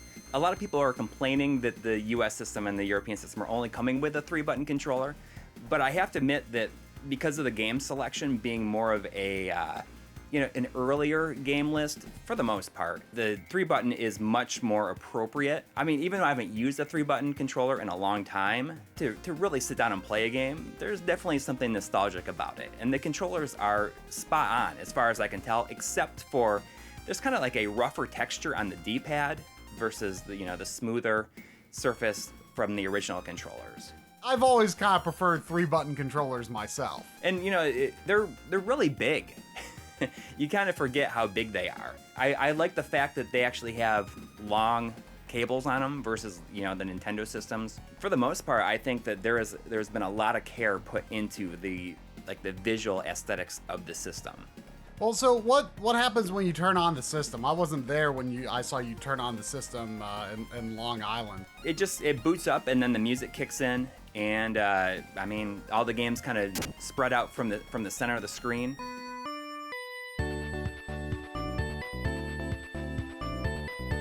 And the system does output in 720p. Right. I mean, you can definitely use a lower power bit of hardware to get 720p, and it's just kind of appropriate for 240p games because you can do that simple 3x vertical scale, and it'll be good for most TVs. Yeah, and I like that it has all the box arts and everything right in the menu, and you can actually hit the B button and it makes everything so you can see the spines of the cases, which is cool because then you can see everything that you have on one screen. You don't have to scroll through. I do have to admit that the interface, and you kind of notice this yourself, that it's pretty touchy. Sometimes you'll hit left or right to select a game and it will skip several games. Yeah, I don't really know what's up with that. I mean, it's a nice looking interface, but I wish it's just too sensitive. You can hit the reset button to go back to the menu, but you can also hit the start button and hold it for 5 seconds and it will automatically take you to the in-game menu. Although with the Retrobit controller, you can hit the mode button and it will automatically take you to the menu. In terms of the games included though, I think the biggest thing for us is that it finally gives us a physical version of the English translation of Monster World 4 that we have in a permanent form, and versus the Virtual Console or PlayStation Network or Xbox Live.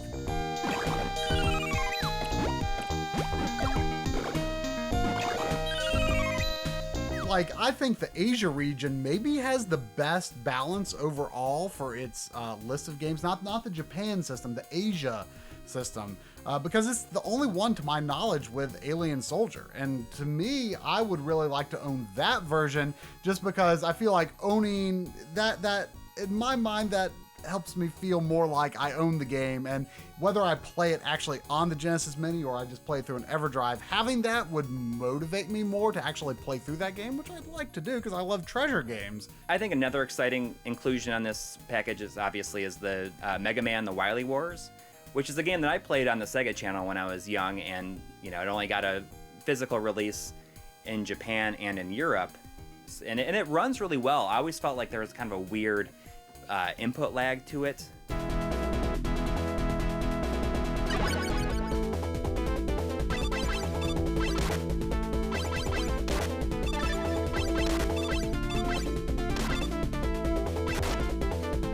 Input lag is unavoidable in stuff like this, even if it's just, the emulation or just a little bit of overhead in terms of using USB controllers.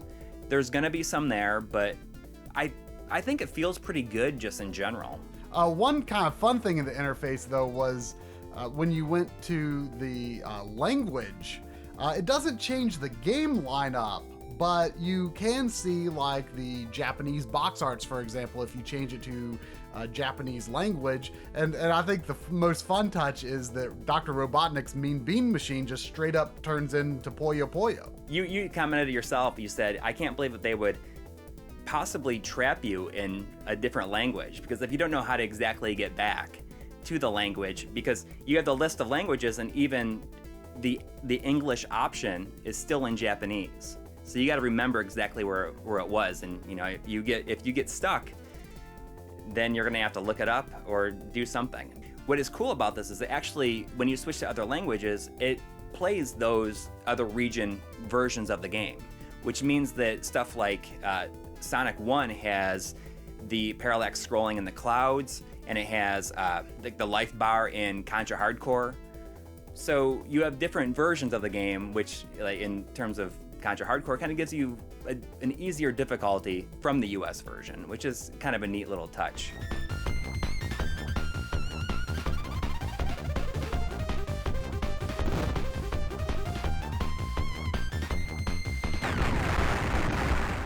We got to mention the menu music, which was composed by Yuzo Koshiro. And this was kind of a big selling point when they first announced it. And it's kind of different than I was expecting. I was expecting more of a Streets of Rage type sound to it, but it's actually original compositions using, the sounds of specific Genesis games music.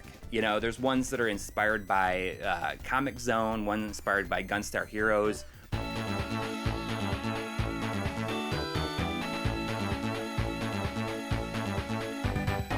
So in terms of like video scaling options, I mean, I know we've got just a basic 4:3 and a stretch mode, and you can apply a CRT filter to either, which I noticed that the CRT filter it's kind of like an RGB filter. It's not supposed to look like composite. Right. Well, it's not full on composite for sure.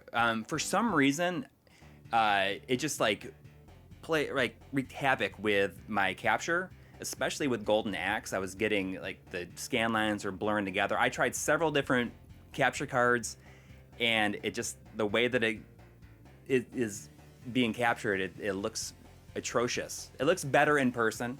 Yeah, it looks pretty good on the screen, but I think people expecting to have the waterfall in Sonic blur and blend, or the spotlights in Streets of Rage 2, kind of that transparency, that does not happen. But it's a good sort of PVM-ish looking scan lines thing. There's also 2 selections for borders, and thankfully one of them is a pure black border. And one of my main criticisms for what M2 is doing on the Switch is their border off option is still kind of a grayscale gradient, but this is perfectly black, nothing behind the image at all. Yeah, we're both big proponents of having the option to have absolutely zero border. So that I hope that they continue to do that going forward.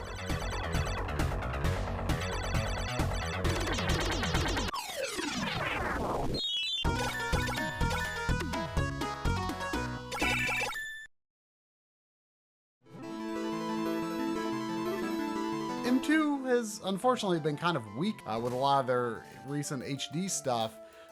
There is no interpolation on the normal 4:3 mode. And in fact, it's not really a true 4:3 mode. It's actually square pixels for games that are 320 pixels wide, which is a majority of the Genesis library. And you won't get any of the shimmering issues caused by uneven pixel sizing, because they are uniform pixels in a majority of the games on here. Unfortunately, though, that does mean you're going to have problems with games like Wonder Boy and Monster World, Shining Force, and the gameplay in Monster World 4, where those pixels are not an even size. And so what's interesting is that you did some tests where you used the stretch mode, which does fix the pixel sizing in 256 pixel wide games, which is again only a small handful of games. But and then you can use your TV's function to squish it back in, and that does provide you with that accurate 4:3 aspect ratio. But there was also some vertical scaling that screwed up the verticals, so that was no longer integer scale, and you would get shimmer, and plus there was some weird dots or blobs along certain lines that kind of looks like a scaling glitch. Yeah, so for the most part, just use the 4:3 mode. It's going to look great for a majority of the games on the system. Technically, it's going to be a little bit wider than a true CRT, but I think there's a good argument to be made for, you can see it in the Moon and Castlevania Bloodlines. That always looks too skinny on a CRT. And it's a perfect circle on, when using square pixels. So I think it's the smart choice overall, but I do wish M2 would add an option for interpolation without scan lines, because they clearly have the power to do it. With the scanline function, things are softened a bit in the horizontal axis, so you don't get shimmering at all. And they've been neglecting that on the Switch Sega Ages as well. And they could clearly do it, and I just wish they would. It's one of the few things they're doing these days that is kind of disappointing me. It does look really good is games that have 480i implemented into it. The Sonic 2 split screen looks fantastic. Probably the other weak point of M2's overall work is probably, sound emulation. And to be fair, Genesis sound emulation is in a really weird spot right now. It's extremely challenging to get right, and even things like the Mega SG are pretty far off. There's a project happening right now called the MD Fourier that is a sound analysis for different Mega Drive and Genesis hardware. So this will hopefully allow like FPGAs and emulators, people working on them, to be able to approximate the sound a lot closer to different versions of the Genesis. I am not like an expert on Genesis sound, so it sounded pretty good to me, but you did say that you noticed a fair bit of audio delay, which is, pretty common in software emulation anyway. Yes, there is quite a bit of sound delay. I think that everything has sound delay. Sometimes it's more apparent than others.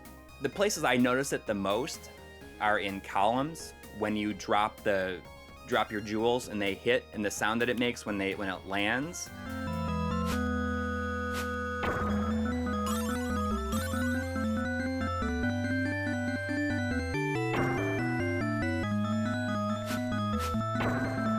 It's very obvious in Strider when you swing your sword, which in that sound effect itself is also kind of off. It's a bit more shrill sounding than original hardware.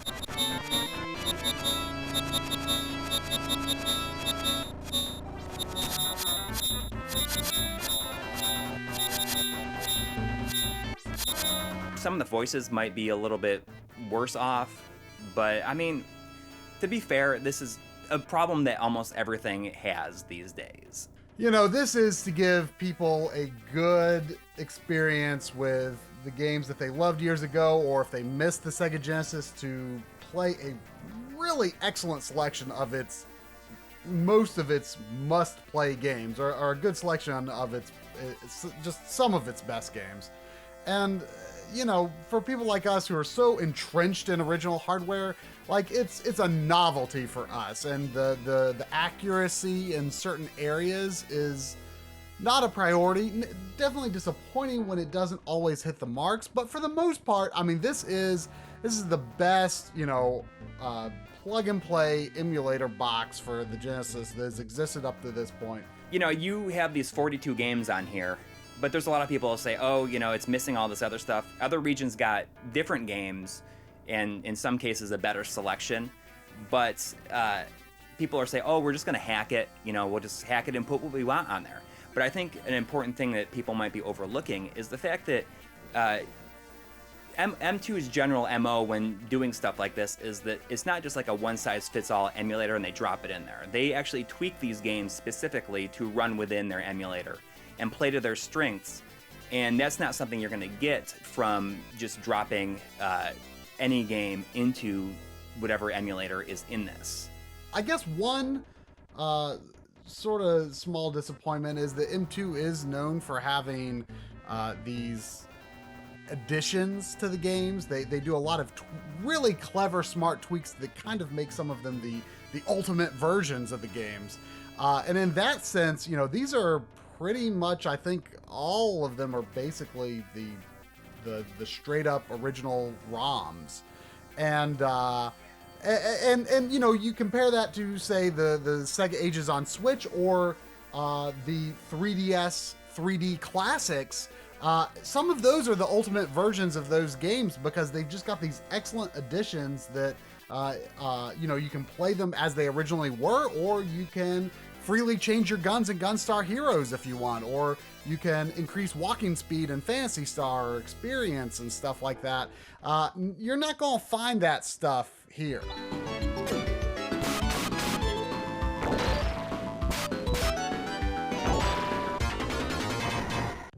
Yeah, and I feel like that's maybe my biggest disappointment with this.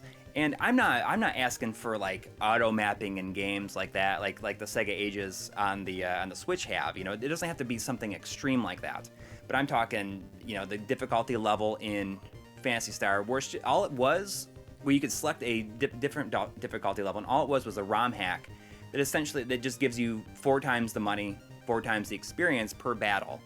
And as far as I know, it's just like its own version of the ROM, and I feel like they could have dropped that in there just as easily as what they're doing with just having Phantasy Star 4 vanilla version in there.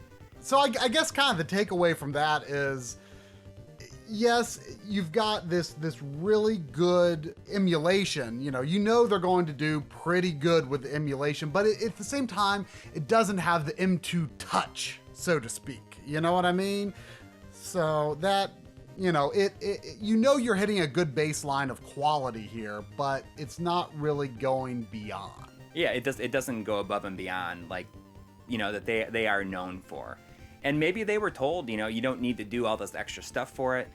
But I feel like if they're putting stuff like Tetris in there, that wasn't ever really released, and the new version of Darius, why not put this other stuff in there as well? Maybe they didn't have the space for it. Yeah, or maybe they were just concerned, or Sega was concerned about making the interface too complicated and too confusing for like the average user, which is, the target audience. I can totally understand why, if you're going to the video menu and it's like, well, I want horizontal interpolation only, but not vertical interpolation. That totally makes sense to us, but that's just going to be too many options and too intimidating for the average person. Maybe they wanted to do things like that and Sega said, no, that's too much. Let's keep it simple. Yes. I mean, in terms of like interpolation, I don't expect it to be on a toggle or anything. I think it just should be implemented as a baseline. Just have it in there. Because that's what the Super NES Mini did. 99.9% of people are not going to even care that it's on, that it's not, that's like slightly blurred every, few columns of pixels. I think it's important to realize we aren't the target audience for this. This is an $80 device, and it's in no way a replacement for real hardware or having perfect accuracy. It's for people who want to get like a good selection of games, plug it in their TV, and relive the nostalgia of playing the Genesis in 1989, 1990, and so on. For people like us who prefer to play on real hardware, it's just serves a very limited purpose. Right, but it's a cool collectible. It's got a great box. It's got a very nice physical object. Hey, it comes with USB Genesis controllers. That can be useful too, and is also just a way to own certain games that maybe are very expensive or hard to get. And for me, that kind of legitimizes playing it on an EverDrive or whatever. But whether I would actually play those on the Genesis Mini itself, maybe not. I just don't know. But it does seem to be very good for what it is. If you enjoy this more casual format of us giving impressions of systems and hardware, and it's something you'd like to see us do more of, let us know, because this allows us to deliver more videos to you more efficiently without these big gaps in between, major episodes. And these will in no way replace our normal episodes. Think of them as bonus episodes. So yeah, that wraps it up. Let us know what you think of this casual conversation style of MLiG Mini, and we'll see you next time.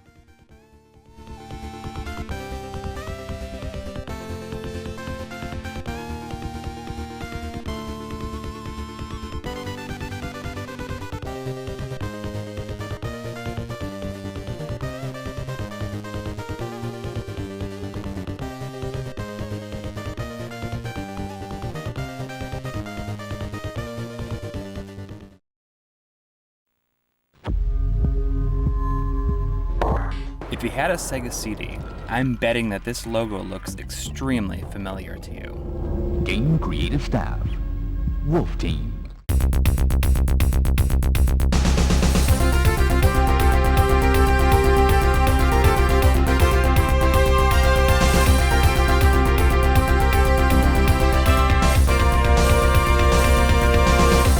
Wolf Team was a Japanese development team owned by a company called Telenet. We knew of Telenet here in the US as Renovation Products, and they released some really excellent games on the Sega Genesis in the middle of its lifespan. Games like Valis and most notably Gyres, which is probably the best shooter on the system.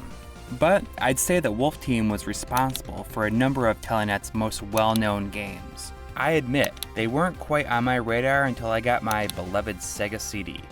The add-on came with a pile of pack-in games, but the one I latched onto most was this decent side-scrolling shooter called Sulfis.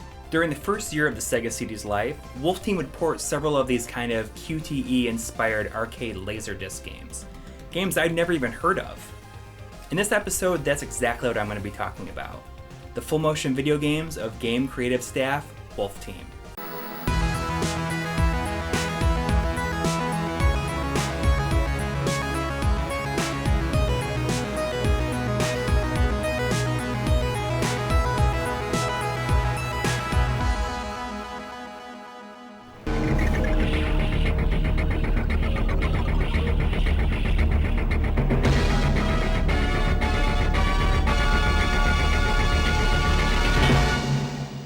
Cobra Command was the first Laserdisc port that Wolf Team took on.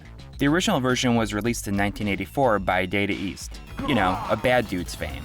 I'm bad! In it, you find yourself as the pilot of a top-secret, high-powered attack helicopter called the LX-3FX, and you're out to stop a terrorist organization causing havoc around the world. That means it's time to use your brand new technology and blow some stuff up. Cobra Command was the game that my friends and I were looking forward to in the Sega CD launch window. We needed something to justify our purchase. When my friends and I first saw it in the magazine, we thought it was going to be a completely free-roaming game. What a bunch of idiots. FMV stands for Full Motion Video. These kind of games are generally known as the predecessor to the modern-day QTE. The games play out as a sort of movie, but as the action takes place, you're given any number of button or directional prompts that you have to input as quickly as possible. If you're too slow or mess up, you're going to have to do it all over again. It's actually pretty dumb. Cobra Command takes things about a half step further in that you get a bit more control. You have to move this little crosshair around the screen and shoot enemies instead of just hitting a single button. Your high-powered super helicopter is equipped with a Vulcan machine gun and unlimited missiles. Honestly, I didn't see a reason to use the machine guns at all. The enemies take more hits to die from it, and it's not like you can just lay on the trigger.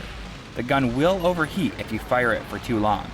Missiles, on the other hand, you can just keep jamming on the button if you want, and you'll have no problem. Occasionally, you'll have to make some quick maneuvers, but it doesn't happen all that often. You're going to be shooting down terrorists in a number of scenarios, like flying in between buildings of downtown New York City, wrecking the remains of an ancient civilization on Easter Island, and even inside this giant cave. How the heck are these helicopters even fitting, much less flying around with reckless abandon inside these caverns? You'd have to be insane to fly inside this. The animation is alright. It's fairly choppy, and definitely suffers from the Sega CD's inherited limitation of only being able to display 64 colors at once. It's the dark scenes that suffer the most, with lots of detail being lost. But it doesn't really look all that bad. It certainly had a lot more style than a lot of the live action games that were getting most of the attention at the time. Wolf Team followed up with another Data East FMV port of a game called Road Blaster FX. But here in the US, Atari already released a game called Road Blasters. So we'd come to know of this game as Road Avenger.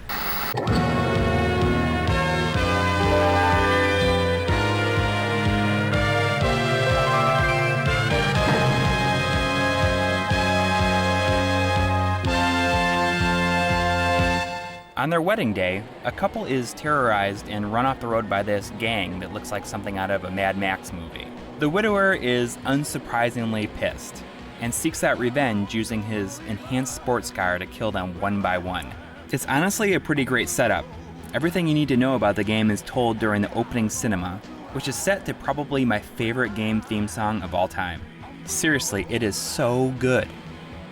The controls have been pared down significantly compared to Cobra Command, but it doesn't hurt the game at all. In fact, I think it makes it a lot better. All you need to worry about this time is turning left or right, hitting the brakes, or gunning it with your turbo boosters. Streamlined for maximum enjoyment.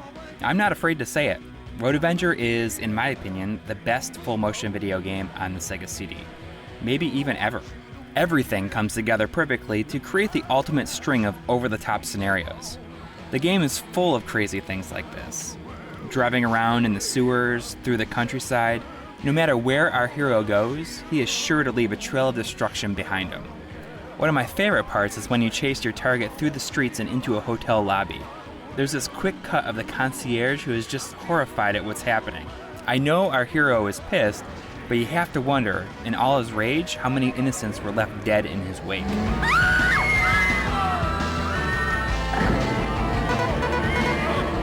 The animation is way smoother and nicer looking than Cobra Command.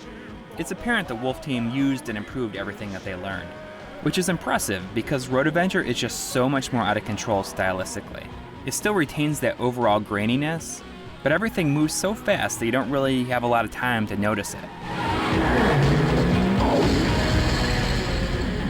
I just love Road Avenger so much. I rented it several times just so I could replay it and watch the intro. Imagine how excited I was when I saw that they were going to bring out another full-motion video game just a short while later. Taito's Time Gal, which was decidedly less of a perfect follow-up.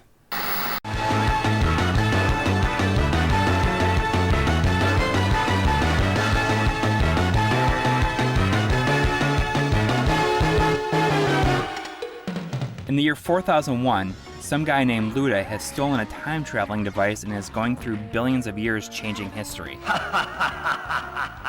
Our titular hero follows, trying to catch him, but it seems like she could just be making things a lot worse for everyone. Using laser guns on ancient Romans? Probably not the best idea. Time Gal warps into a variety of scenarios befitting of each time period and immediately gets into trouble. From the wings of a fighter jet in 1941 to the future moon base in the distant year of 2010. Hey, where's our moon base? That was 4 years ago. The first thing I quickly realized about Time Gal, it's way harder than the previous two games. Your command input window is so much shorter. I had a really hard time keeping up or just being quick enough, even on easy. Making things even tougher is that every stage can either be normal or mirrored, meaning that you're never going to be playing the same game every time you play it. Now, this could certainly be seen as an improvement to the genre. I found that the mirroring caused me even less of a chance to appreciate the actual events of the level. At certain points, time will stop, allowing you to choose from solutions for your current predicament. This seems like it would be a cool way to fuse in some branching paths, but no such luck. There's only one solution and the others just kill you. Time Gal's graphics are quite a bit of a jump over the previous two games. It doesn't seem to have the problem with the video dithering that the previous two games suffer from. It's almost like they went back and redrew every single frame of animation, making it so much more crisp looking. It's almost like it's not video at all, just regular old animation. Pretty neat. A special recognition to Time Gal's voice. She always has an innocent little quip for the bad guys that I can appreciate. And I love how excited she gets during the Temple of Doom inspired minecart chase.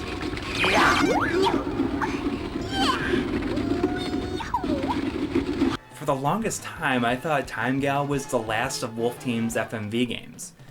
But it wasn't until recently I discovered that there was one more. A final, fourth FMV game called Revenge the Ninja that I'd never even known about. Revenge of the Ninja. Known as Ninja Hayate in Japan, Revenge of the Ninja was originally developed by Taito. You control the bumbling ninja, Hayate, as he infiltrates a castle full of demons to rescue a princess. He'll take on all kinds of accursed beings from samurai skeletons to giant dinosaur robots. Hayate is fairly accident-prone, so the game plays up that angle quite a bit. Kind of like Dirk the Daring in the Dragon's Lair games, that this is clearly inspired by. You kinda get the feeling that Wolf Team was a bit sick of doing these at this point, since Revenge of the Ninja is by far the worst of all four of these games that I've mentioned.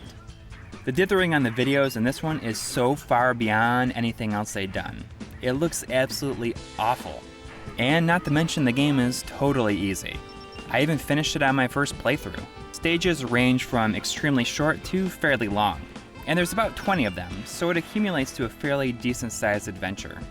But regardless, there's a reason why this game is the lesser known of the bunch. It doesn't really have much going for it. Let's get out of here.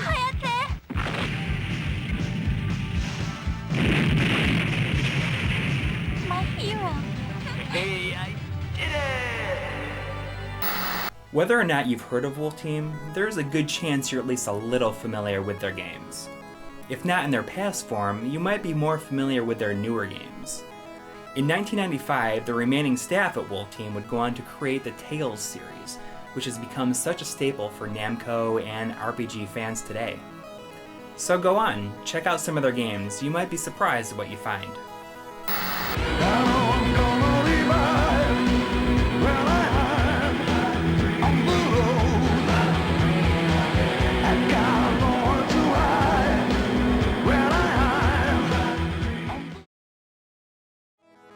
January 31st, 2001, was a day that would live in infamy in the hearts and minds of every self-proclaimed Sega kid out there. After many highs and lows, Sega announced that they were ceasing production of the Sega Dreamcast and officially going third-party. Sega's third-party strategy ended up being pretty grand. They'd released different lineups for the remaining consoles that were almost completely exclusive to those systems. Each release was tailored to take advantage of the hardware and the audience that each console offered, and there's no system that benefited more than Microsoft's Xbox.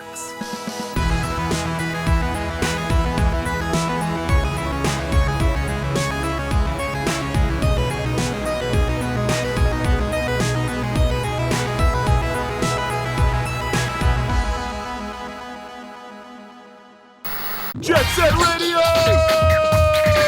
If you ask me, I think the Dreamcast's most iconic game was the wonderful Jet Grind Radio, also known as Jet Set Radio outside of the US. This revolutionary title brought the technique of cel-shading polygons to the masses, creating a true cartoon look. Unfortunately, it didn't quite set the world on fire outside of the hardcore Sega fans. So I was shocked, yet pleasantly surprised when Sega announced that their very first game for the Xbox was going to be a follow-up, Jet Set Radio Future. Yeah, this is DJ Professor K, baby, the master of mayhem, know what I'm saying? Bring you another Tokyo Underground pirate radio broadcast from Jet Set Radio. More of a re-envisioning of the original than a true sequel, Jet Set Radio Future once again puts you in control of the members of the GG's Street Gang. You rollerblade around, tag certain areas with your graffiti, and pull off tricks as best as you can. Every once in a while, though, the police will show up. Led by the insane police chief Hayashi, these guys will stop at nothing to help protect public property and save tax dollars, even going as far as to throw some tanks into the mix. Getting an upgraded look from the first game, JSR Future has way larger areas that are more densely populated, but everything moves along at a very smooth frame rate. Outside of the game's look, the most well-known aspect of the original was its delightful mix of licensed and original music tracks. And once again, Hideki Naganuma returns to bring the thunder. The future in the title definitely refers to the neo-futuristic makeover that everyone and everything has gotten since the first game. I thought it was a great evolution to the look. I like it a bit more than the original even. Bring it on!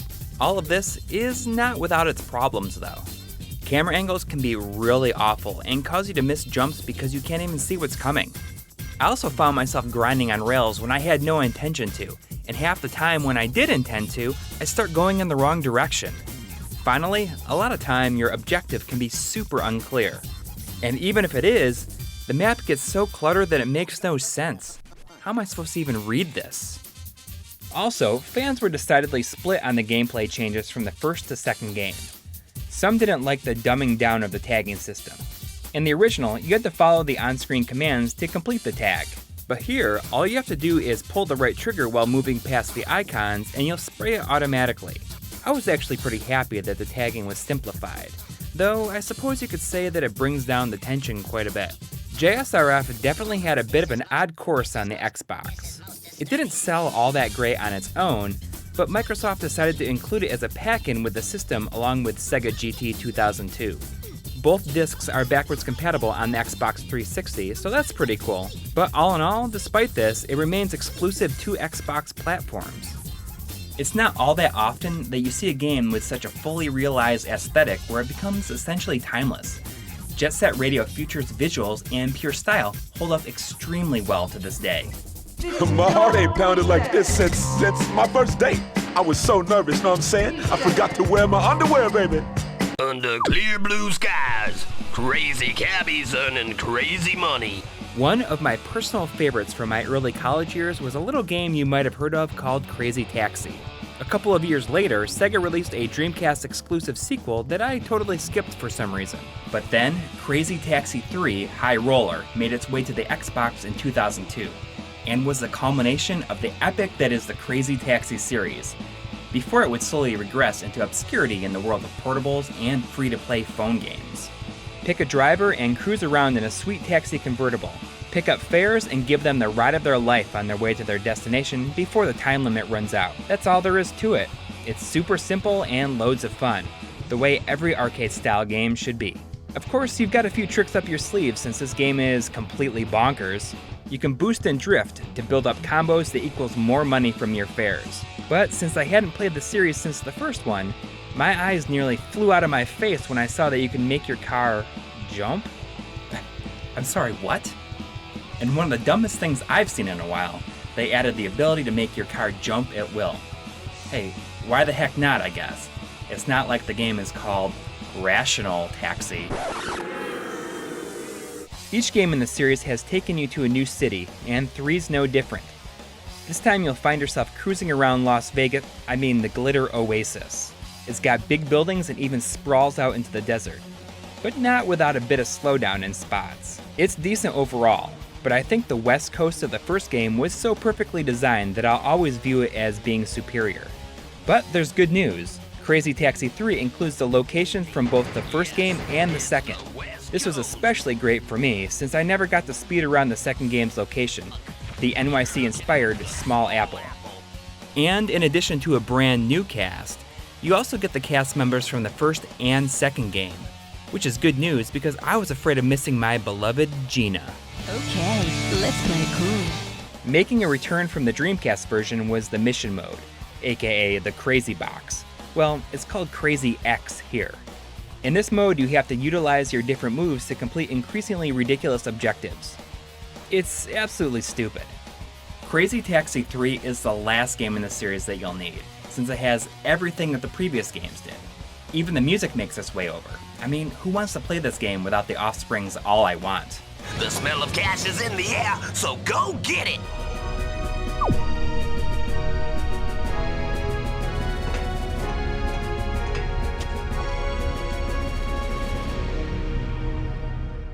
Oh, Shenmue 2. Shenmue. I've always been a bit back and forth on this series. Ever since I fell asleep waiting for an event to happen in the first game, I've kind of been unsure how I feel about the series. I wanna love it. So you might wonder, why am I even talking about this? Shenmue 2 is a really huge and important release for the Xbox, and I feel like it should be talked about. But instead of me, well, I thought I'd get two of the biggest Shenmue fans that I know to go a bit more in depth with it. So Shenmue was released in Japan and the US to mixed results. People didn't know how to take the game, and also it wasn't a very big moneymaker. They'd invested a lot of money into this franchise, and it wasn't paying off the way they wanted. So that changed the direction of Shenmue 2 in this country. Sorry, not now. I can't pay it. What? No money? Well, pretty much. All of a sudden, I heard Shenmue 2 was cancelled on the Dreamcast. I was completely devastated. I remember writing on forums at the time. I was a fanboy ranting, and I was really ranting. I was really upset about it. But there was hope. Good. Shenmue 2 was going to come out officially in the US, but now it was picked up by Microsoft. The Xbox had just come out.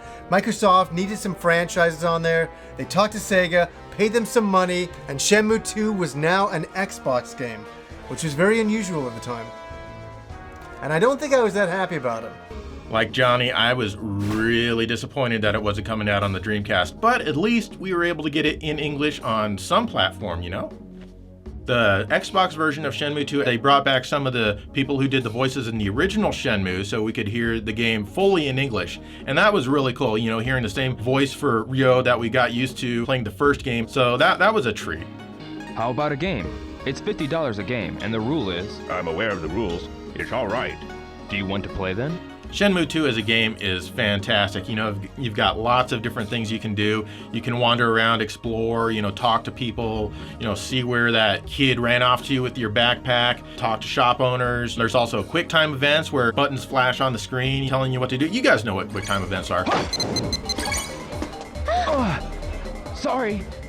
But it's kind of weird because the colors of the buttons are in different locations on the Xbox pad than they are on the Dreamcast, so that can kind of send you for a loop if you're used to playing the first one on the Dreamcast, but you get used to it. I really like the story in Shenmue 2. You think about it, you know, this guy trying to get revenge for the guy who killed his father, and it doesn't sound that epic, but it just, you know, it gets to you. You really kind of connect, and you are, walking everywhere, doing everything, doing all these mundane things, and I think it's the mundane things that you do that actually help you connect to the character. You either love or hate this game, and honestly, I'm really glad I love it. I mean, why wouldn't I be? Thanks, guys. You've said more about Shenmue 2 than I ever could have. But I have to admit, while gathering footage for this episode, I spent more time with Shenmue 2 than I ever have. I think I actually finally get it.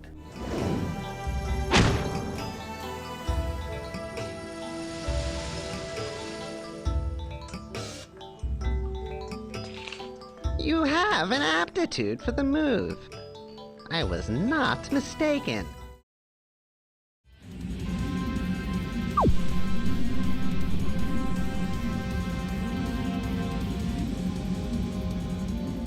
Early on in Sega's third-party initiative, they ported several games they had in the works for the recently deceased Dreamcast. Chief among these was a third-person shooter named Gun Valkyrie that was developed using an experimental control scheme consisting of a controller and a light gun simultaneously. Now that might sound difficult to manage, but I do wonder if it would have been easier to handle than what we actually got. There's difficult to learn controls, and then there's Gun Valkyrie. The story is about some alternate steampunk timeline where in 1906 a colony on another planet was attacked by some sort of insect. I don't know, I was completely confused and it didn't make a lick of sense to me. Just get in there and shoot some stuff. Gameplay is primarily based around your jetpack, which obviously allows you to fly around. Simply hitting the left trigger allows you to take flight, and then, while in the air, clicking in the left stick and then pressing a direction will make you boost, hover, or dodge. To say that this is needlessly complex is putting it lightly. To say that this is difficult to master is putting it even lighter. These controls have always driven me crazy, and caused me to quit the game every time I've tried to finish it. But something started to happen recently. Maybe it was all those years of attempts, but it started to make sense to me, and suddenly I was pulling off some actual cool moves. But still, nothing close to the high-level play you see in the demonstration mode.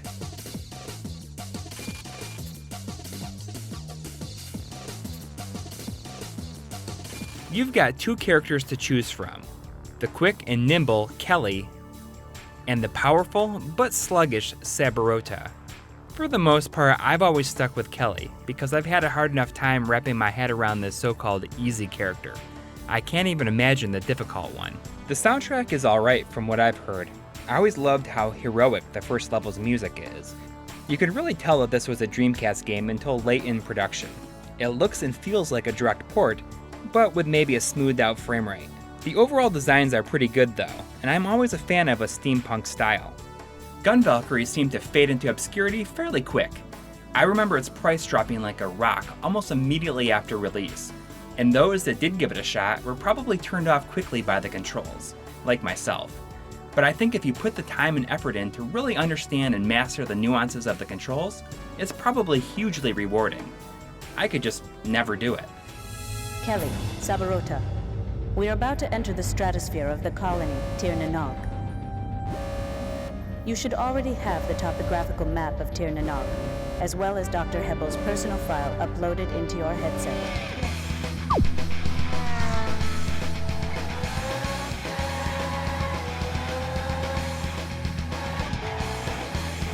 Outrun, for as long as it's been around, has been a staple of Sega's library.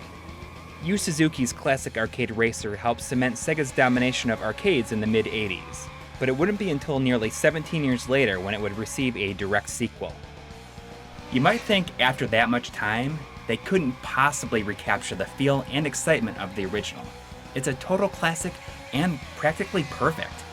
Well, rest assured they do recapture the magic, and it is awesome. Get ready.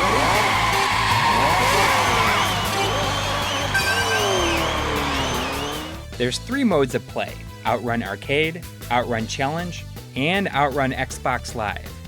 Those servers aren't online anymore, so let's make that 2 main modes of play. You'll spend most of your time in Outrun Arcade, but there are 2 important sub-modes within this. Outrun mode has you driving through 5 of 15 total stages, trying to make it to the end of the race before the pesky timer runs out. At the end of each stage, in classic style, the road forks and you can either head left for an easier stage or right for a harder stage. Heart Attack mode? Heart Attack mode? Huh. Not only do you have to worry about the time limit, but you also have to impress the lady that is riding in the passenger seat. How do you do that?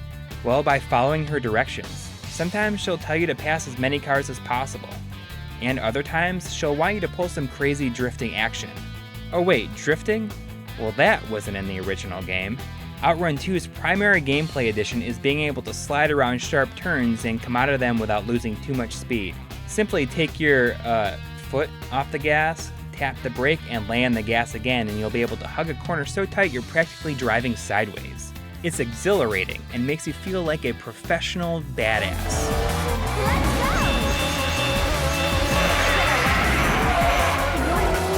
In addition to these, Outrun 2 has a pretty cool mission mode where you're given objectives such as driving a specific lanes for a certain amount of time, or keeping a maximum speed. Some of them can get pretty wacky too, such as this one where you have to do the math, then drive through the gate with the answer on it. One of the most iconic aspects of Outrun was always its music, and thankfully everything is represented very nicely here. They even included some new music, but I just skipped over all those because I'm always going to pick Splash Wave. Splash Wave! I can't state it enough. Outrun 2 is completely awesome, and this is coming from someone who's not even much of a racing fan in the first place. Everyone deserves to play this. So thankfully it didn't stay exclusive to the Xbox for long. A short time later, Sega would release an updated version on both the Xbox and PS2 called Outrun 2006 Coast to Coast. This version had a number of additional challenges, bolstering the value of the original game, which, despite having a lot of unlockables itself, a lot of fans felt it was slightly lacking in extras.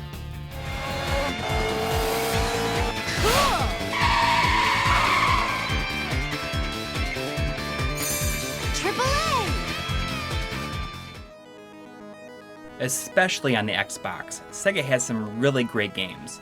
I felt that these were the most notable. But you're probably thinking, where the heck is Panzer Dragoon Orta, aren't you? Well, that one's just so good that it really deserves its own episode.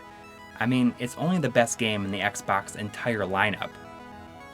We can always hope that, perhaps one day, Sega will return to that place where it was obvious that they loved making games.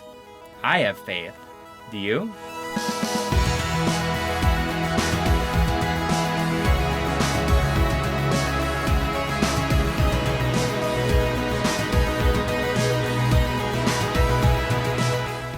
There's a part in the game where you can actually sit Ryo down on a toilet, and you've got to tap the button to get the turd out. And it's really hard to get the turd out because Ryo is, pretty much constantly constipated. That was a fun part.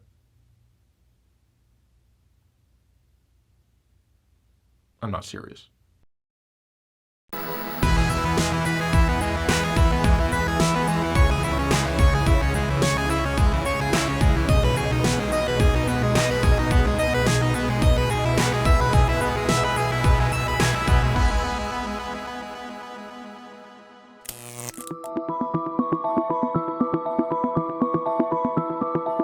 So, let me ask you a serious question. What is your favorite game of all time? I'm guessing your answer would be similar to this. That is The Legend of Zelda: Ocarina of Time. There is no way I could answer that question. For me, it always comes back to Chrono Cross. It is and always has been A Legend of Zelda: A Link to the Past. Well, obviously the best video game series of all time is Suikoden, right? Well, which game is the best? I can't just pick one. Now let me rephrase the question and see if your answer changes. What is the most important game to you? What I mean by this is a game that changed the way you thought about games. It had such a profound effect on you that the way you viewed video games was forever changed. For me, the answer is easy. Sega's Phantasy Star. Following the release and frenzy over Dragon Quest in Japan, I think Sega immediately decided they should get on that train. The creator of their popular Alex Kidd character, Reiko Kodama, came forward with the idea for Phantasy Star. Now, I grew up in and out of arcades, and my love for Space Harrier guaranteed that I would ask for the Sega Master System instead of an NES for Christmas in 1986. Owners of the Master System know it was a tough situation to be in. The NES was completely destroying it in the hearts and minds of most kids. When I saw an ad for Phantasy Star, I could hardly believe what I was looking at. The next wave in gaming? You're telling me. This singular picture of a sandworm looked better than anything that could be on the Nintendo. The most important thing to me was putting this image away as ammo for the slowly ramping war between Sega and Nintendo. I guess the least important thing to me apparently was, what is this game about? How does it play? I didn't even know what kind of game it was. But honestly, did it matter? Phantasy Star is the story of Alice. The adventure begins when her older brother, Nero, is gunned down by police officers by the orders of the once beloved, now tyrannical King Lassic. Swearing revenge, Alice takes up Nero's sword and follows his last words to seek out a man named Odin. Alice is joined in her quest by a little talking cat thing called Meow, an Esper named Noah, and the aforementioned warrior, Odin, on an adventure that takes place across the 3 planets of a solar system called Algol. We start out on the planet Palma, full of rolling hills, green forests, and large bodies of water. Closer to the sun, there's Motavia, the desert planet. And moving in the other direction is the icy Dazorus. Trying to differentiate itself from its competition, Phantasy Star mixes technology and fantasy in a really awesome way. Dragons, spaceships, swords, laser guns. I'd never seen anything quite like it. On my 11th birthday, my family decided to go shopping. I had a hunch that maybe Phantasy Star had been released. I walked into KB Toys and saw it hanging behind the register. It was going to cost me $80, every penny I'd gotten as a gift, and then some. But it wasn't a hard choice. I'd pored over that ad for so long, there's no way I wouldn't be getting it that day. Once I finally booted the game up, I was completely in awe. These graphics are so good. Continue? You mean this game has a save system like Zelda did? Then, as soon as the actual game started, I was faced with this. What the heck is this? Where's that sandworm from the pictures? Why are the graphics suddenly so bad? I walked around town for a second, then went outside. I got into my first battle with what looked like a giant fly. I had to select what I wanted to do from a list of options. Attack, item, talk? I was killed immediately. It took me a few deaths to figure out what I was even doing, and what was even happening in the fight scenes. I didn't get menu-driven, turn-based things just yet. It was so the opposite to anything that I'd played in my life. Even winning a battle, I was presented with more questions. What are experience points? Meseta? I didn't have the faintest idea what was going on. And despite being impressed by the 3D dungeons, I felt like I'd made this huge mistake. All this excitement, and I think I hate this game. I put it away and just played something else. Randomly deciding to give the game another chance, I discovered the secret to proceeding. Yes, there's an item called Secrets, and you have to try to buy it 3 times. Of course, it's expensive, and I figured out experience in leveling up while I was saving enough money, Meseta, for it. Secrets turned out to be a road pass that I needed to get to the spaceport. I'd been joined by Meow by the end of the night, and from there, everything came together.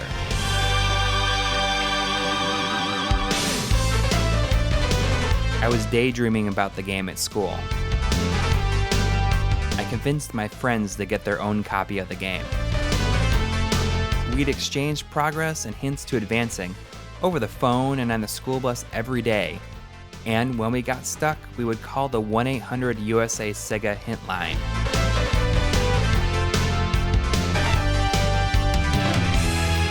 By the time I finally defeated Dark Falls late that summer, I'd been on an adventure really that no other game could ever match. It's not just how good the game was, but the entire experience that my friends and I had. I still have my original Phantasy Star cartridge to remind me of this time. It could never be replaced. In 2003, with the launch of the Sega Ages 2500 line on the PlayStation 2, Sega decided to remake Phantasy Star. Sounds great, right? Not quite. Released only in Japan, this remake was obviously done on the cheap. Flat out, this certainly isn't the remake a trailblazer like Phantasy Star deserved or needed. It feels like a Flash game with their characters slipping and sliding all over the map. All the characters got a typical modern anime makeover, and didn't fare well at all in the transition. Meow is now brown, and just how obnoxious does Odin look? The music is just totally inappropriate. It loses that futuristic vibe that the original had, instead opting for a more whimsical, festive sound.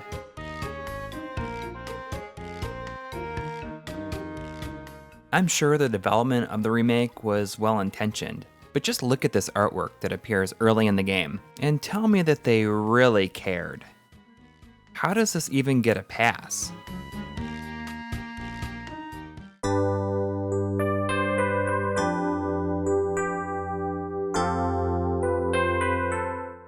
Looking back, there's so much that could be said about Phantasy Star that would be true.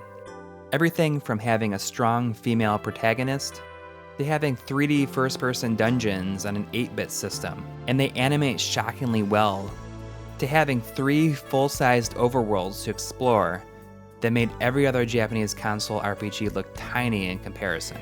So I can say, without hesitation, that while Phantasy Star probably isn't my favorite game of all time, I mean, heck, I couldn't answer that question. It is without a doubt the most important game for me. It shaped the way I'd enjoy them from that moment on in ways that would never be repeated.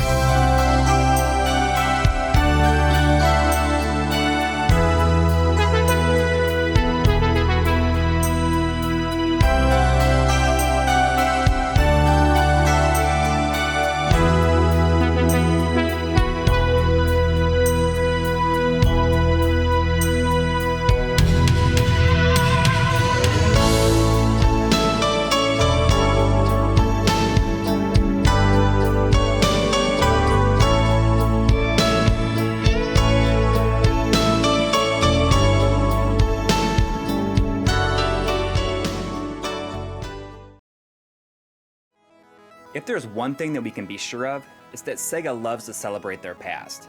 And who can blame them? Starting with the Sega Saturn, they've made it a point to port or remake X number of games each generation so that fans can re-experience old favorites, and new players can see where their reputation comes from. Perhaps this was most important after the untimely passing of the Dreamcast. As Sega went third party, they knew that there was a huge potential audience who may have never even touched a Sega console in the first place. This opportunity birthed what might be the most ambitious revival they'd ever attempted, Sega Ages 2500, a sprawling 33-volume lineup of remakes, remasters, and ports of some of their most iconic games, all coming in at a budget price of 2,500 yen, or about $25 US. Unfortunately, as is usually the case, a budget price comes with a budget quality. I previously looked at the first 5 volumes of this series, which was a mixed bag of surprising remakes to disastrous updates. But what lies beyond? Let's check out some more entries in the Sega Ages 2500 series.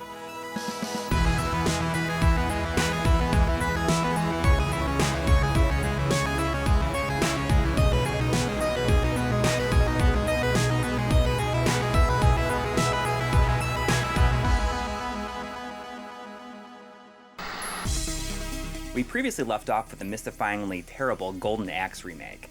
How such a sure thing could be messed up as badly as it was, I have no idea. But in this episode, we'll be examining the next 5 releases. As before, the games featured in this episode are available sporadically in different regions. While all were released as separate volumes in Japan, Several were localized to North America and compiled onto a single disc called Sega Classics Collection on the PlayStation 2. So, with that, let's get started. Volume 6 is the first compilation in the Sega Ages series, combining the hard-boiled action of the 1990 arcade game Bonanza Brothers and its action puzzler follow-up, Tantar. I'll admit that Bonanza Brothers always struck me as one of those games that Sega perpetually seemed to be trying to make a thing, at least in the US. When it was released on the Genesis in 1991, I had no real interest in the game. At a glance, it's not exactly something that looks stunning in screenshots. And now that I think about it, I don't think I've ever met anyone who is very passionate about it either.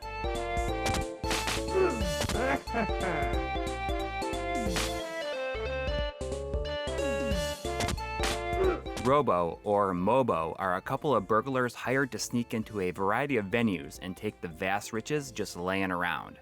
This is a simple setup by itself, but the intro paints these different locations as the real crooks. A mint printing counterfeit money, a corrupt bank, a department store. You need to collect evidence to expose their fraudulent activity. The key to getting away scot-free is stay in the shadows and undetected. Duck into the background or behind a wall to wait for the most opportune moment to dispose of the guards with your trusty pistol or traps. Some security guards are equipped with a shield or have patrol dogs by their side, so this is more of a game of patience than your typical arcade action game. One small screw-up and things can get out of hand quickly, so you'll develop a fairly intimate knowledge of level layouts and enemy behavior. A map at the center of the screen tells you where all the treasures are, but there's a time limit. So, no pressure, okay?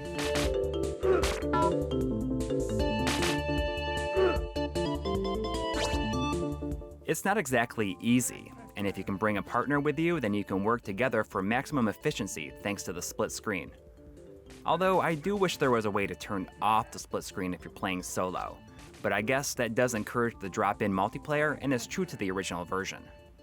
Other than a bonus game every few levels that has you collecting bags of cash while avoiding searchlights, that's really all there is to Bonanza Brothers. Its main draw is the stealth action, which feels unique for an arcade game, but is still a bit too chaotic for me. But what I can absolutely appreciate is the sort of pre-rendered style of this new version. This simple, clean, and crisp look has more appeal to it than many of the previous 2500 releases.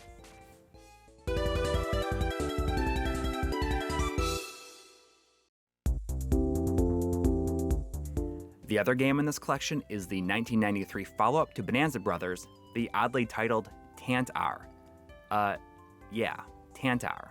What does that even mean? And why does it get top billing here? Well, it turns out this was a much more popular game in Japan and even spawned some direct sequels. Despite being ported to a number of systems, the Sega Classics Collection marks the very first time it's been officially translated to English. Robo and Mobo are back, or at least I think they are. If it's not them, then it's two characters with their exact proportions dressed as Sherlock Holmes and Watson-style detectives. They're chasing down escaped convicts, and the only way to apprehend them is by completing a variety of fast-paced puzzle games. Hey, come on.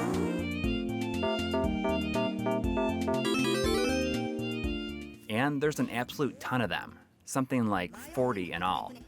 These unique and quirky games mostly boil down to an assortment of visual memory challenges, although there's also counting, maze, and button mashing games in there too. All are easy to understand, but the real challenge comes from the ever-encroaching timer. The closest approximation to Tantar's wacky style and gameplay that I can think of is the WarioWare games, which may or may not have been inspired in some way. But more than anything, this feels like something you'd see on a touchscreen kiosk at your local sports bar.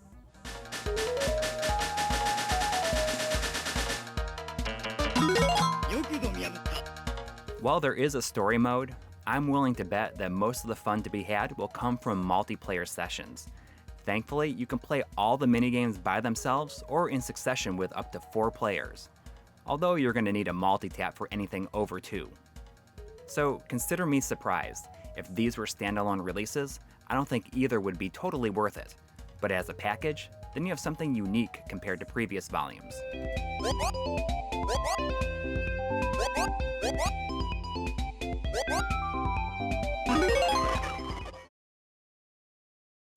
I still have no idea what Tant-R means though. Next up is a title that when you look at the overall history of Sega's games, it will, without fail, be included in every single compilation until the end of time. Sure, there's a ton of games in the 2500 series that fit that bill, but perhaps none more so than Columns.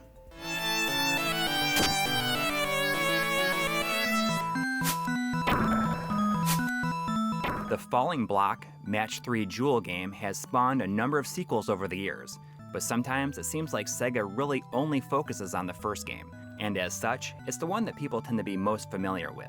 Honestly, is there anyone out there who doesn't know what Columns is by now? Although it wasn't originally developed by Sega, by the time they purchased the rights and released their own version in the early 90s, it was often seen as Sega's answer to Tetris, even though they'd already developed their own version of that a year prior to Columns' release. Since then, it's become synonymous with Sega's brand, their 16-bit hardware in particular.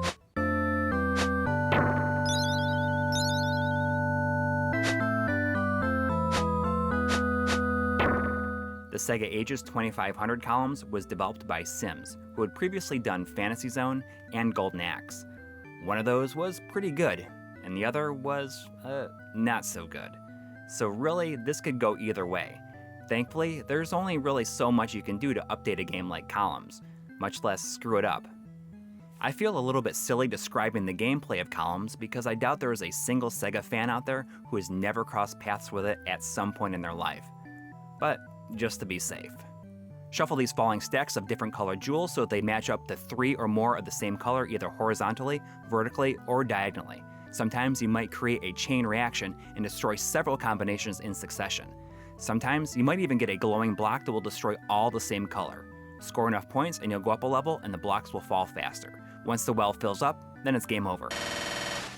Whew, okay. At a glance, it does seem like a pretty no-frills remake. The Endless mode has 2 different styles, original and enhanced. Obviously, the first mode is styled after the look of the original game, while utilizing much of the same sound effects and music. Now, enhanced mode takes that same gameplay and puts a whole new coat of paint on it, while rebalancing certain aspects. Once static blocks are now animated and spinning in place, while the magic jewel meter in the center of the screen lets you know when you might receive divine help from the heavens. Maybe it's just me, but despite the perceived graphical upgrades, I couldn't help but feel that this mode looks decidedly worse than the original. The biggest surprise here is hidden under the Versus CPU mode. By the name, you might think it's just a typical face-off against a computer opponent, when in fact, it's so much more. Taking a cue from Columns 3 and a number of Puyo Puyo games, this mode is actually a campaign, with a storyline and everything.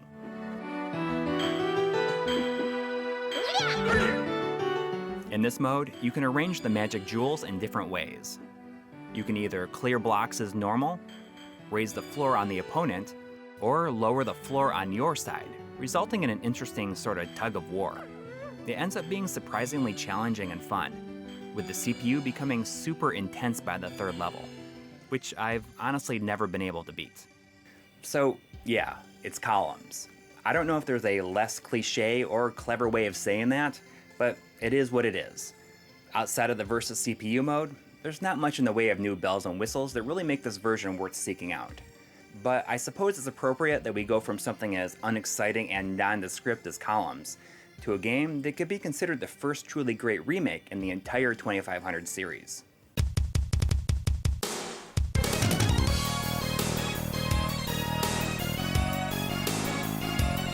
Virtua Racing, Sega's arcade Formula 1 racer, was incredibly impressive when it released in arcades in 1992. Utilizing the powerful Model 1 arcade board, it was no small feat when it came to porting this game to home consoles. The Genesis version employed the Sega Virtua processor, or SVP for short, to achieve some impressive results upon its release in 1994. The following ports on the 32X and Saturn were also decent, but it wasn't until the PS2 version arrived that certain aspects were actually able to top the coin-op original.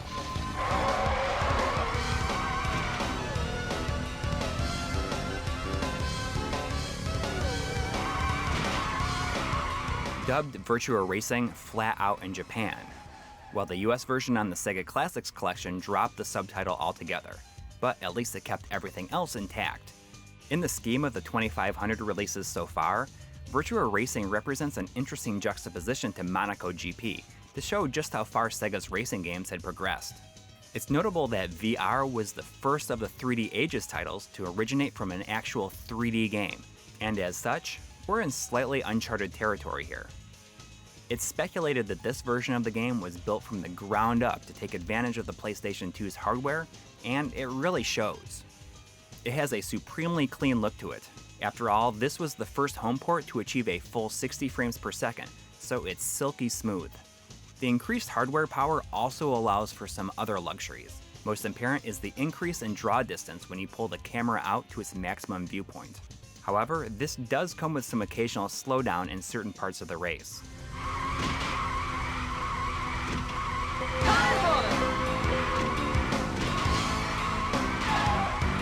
The 3 original arcade levels are fully realized and represented. Big Forest is perfect for beginners. Bay Bridge is for those who want to push their skills just a little bit further. Finally, Acropolis is for the advanced VR pros out there. And I am definitely not part of that elite group. Of most interest are 3 new tracks: Island, Mountain, and Beltway, all of which remain exclusive to this version as of the time of this video. Now, whether or not Virtua Racing veterans feel that these belong in the upper echelon of track designs, well, I'll leave that up to the people with infinitely more skill at it than me. I did enjoy the Beltway track in particular, which felt like racing a go-kart through city streets. However, the different shades of gray can often mix together, which caused me to miss important twists and turns, especially during the evening with cloudy weather.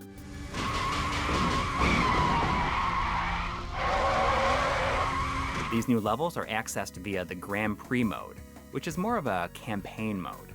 Here, you race several sets of races across a bunch of levels in succession. As you place in each race, you earn special points that can be used to unlock new vehicles. If you want to put some work into improving your driving skills, hit up the free mode, where you can practice any track you like with a number of different variables, such as laps, opponents, and time and weather cycles, so you can get your fix of that signature Sega blue sky. If I have any particular disappointment, it's that I wish there was a bit more customization. Specifically, I'd love to be able to tweak the size and opacity of the map, maybe even prevent it from rotating during turns. I find it extremely disorienting, and it really gets in the way of some levels. Lack of specific options aside, we may just have a new gold standard for these remakes. Even though this version has been trounced by the Switch version, it took a good 15 years for it to be bested as the ultimate home port. I'd say that's pretty good.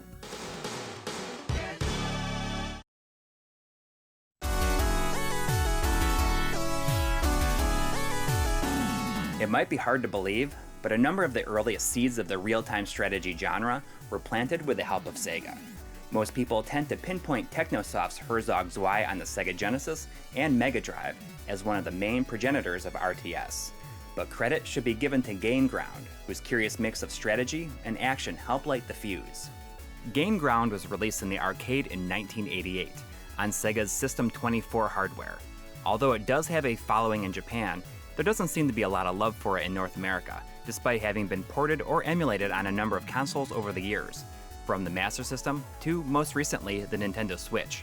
This can likely be attributed to its less than impressive graphics, especially when compared to its contemporaries like Altered Beast, which looked better despite being developed on older hardware.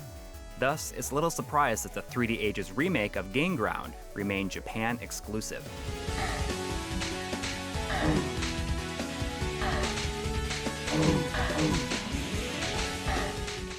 So, what is going on here exactly? Well, Gain Ground mixes elements of Gauntlet with dashes of strategy that create a rather unique blend unlike anything else in Sega's pantheon. Each arena is made up of a single overhead screen, filled with precisely placed enemies who block and exit. You begin with 3 characters in your entourage. Completing each level can be done in 2 different ways: kill all the enemies, or get every character to the exit before the timer runs down. The real strategy comes into play when you have to choose which character is best suited for each level and the enemy layout. Each member has 2 different styles of attack, which play to different strengths. For instance, Athra throws his spears forward, but he doesn't have a very long range, so if you get too close then you might trigger a mob of enemies that you can't possibly deal with fast enough. Situations like this would be more manageable for Johnny, who can snipe them from a safe distance. However, Athra can arc his spears in the air to get enemies on high ground or on the other side of a wall, something which Johnny cannot do. Betty has a gun for close quarter fighting, but she can also toss explosives to take out multiple enemies at once.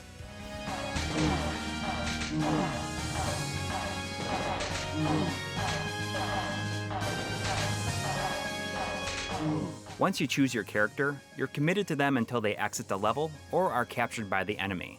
If the latter happens, then they turn into this little doll on the playing field. If your next character can grab the doll and make it to the exit, then you've successfully rescued your companion and they're available to use once again. But if you get hit, then the replacement character needs to be rescued instead. But you're not limited to just those 3 individuals. Some levels have additional characters that can be rescued, each with their own abilities. From being able to stun enemies to firing rockets, the larger you're following, the better your chances are of seeing further levels.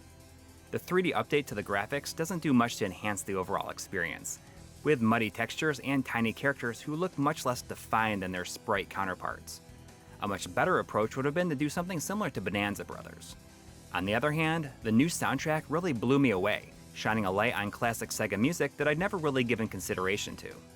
There is an extra mode that unlocks upon completing the main game, which supposedly changes the graphics, stats, and gameplay, although I wasn't able to get a first-hand look. For years, I judged Game Ground solely on how it looked in screenshots, which frankly isn't too impressive. But upon playing it, I'm not ashamed to say that I was wrong.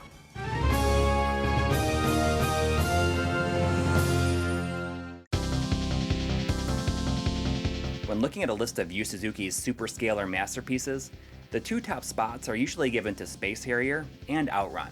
Those 2 games in particular changed the landscape of arcades in the mid-80s and are still influential today. In a distant third, you'll probably find the beautifully chaotic fighter jet shooter, Afterburner 2. I fell in love with the arcade game's fast action at an early age, with movies like Top Gun and Iron Eagle driving my desire. Unlike the Master System version of Space Harrier, the home port of Afterburner proved to be a significant disappointment for me.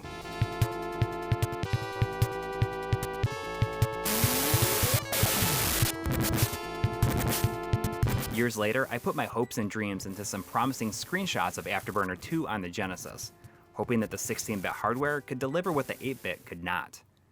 While it was an improvement, I was let down yet again.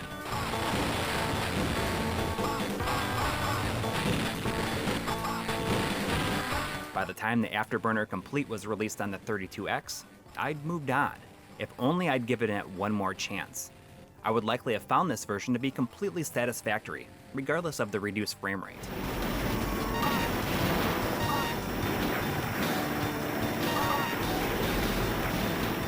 However, perfection was achieved with the Sega Ages release on the Saturn, which, when combined with a mission stick, brought you as close as possible to the arcade experience without an actual cabinet.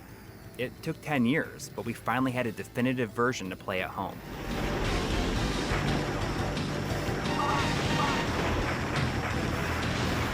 So, where am I going with all this? Well, despite not being as well regarded as the previously mentioned Superscalar games, the actual feel of Afterburner 2 seems to be much tougher to lock down and get right in ports, which has me wondering, would a complete remake be able to accurately translate the gameplay, intensity, and speed of what seems like a simple game on the surface? Get ready.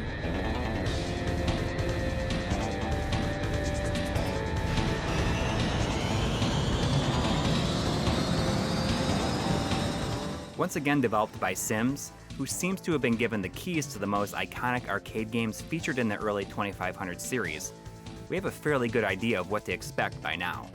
Fairly faithful gameplay, budget graphics, and smart choices with the soundtrack. Afterburner 2 fits this to a T. But that's good news, right? At its core, Afterburner 2 is a breezy arcade shooter that is meant to last no more than 20 minutes. And this version does a good job of approximating the feel of the Superscalar game. The speed is there, and it feels nice with the analog stick of the DualShock 2. The main issue is the graphics. which severely suffer from their interpretation to polygons. From the deck of the Sega Enterprise to above the clouds. Even with the increased variation of foliage, buildings, and structures, it lacks any sort of character of its own.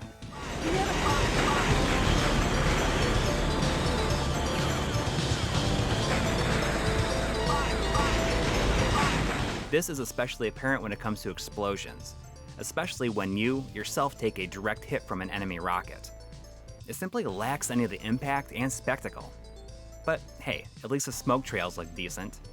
Sims smartly left Hero's soundtrack untouched.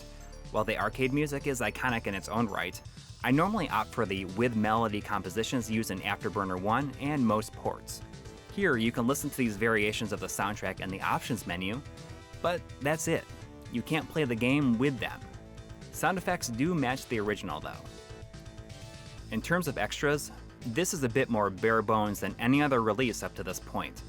The arranged mode lets you choose from different planes, but as far as I can tell, they don't change a single thing gameplay-wise, and are nothing more than a different skin. For better or worse, I'd say the Afterburner 2 is the most boring release in the Sega Ages 2500 series thus far.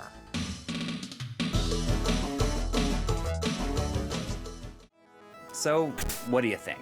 Did you see anything here that makes you feel any different than the last set? Outside of Virtua Racing, which is the true star of the show in this group, I'd say that Game Ground was the big revelation for me. It looks simple and maybe a bit off-putting to some people who would judge it based on its visuals alone. I mean, I was one of those for the longest time. But it's super unique and interesting. Afterburner, on the other hand, well, I feel like that's a bit of a missed opportunity, but in a world where Afterburner Climax exists, it's not that big of a deal, I suppose. So what do we have up next? Well, among others, there's Puyo Puyo and Hokuto no Ken. That's Black Belt for you US Master System fans. And of course, the superscalar icon, Outrun. I'm a bit curious how these are going to come together. Aren't you?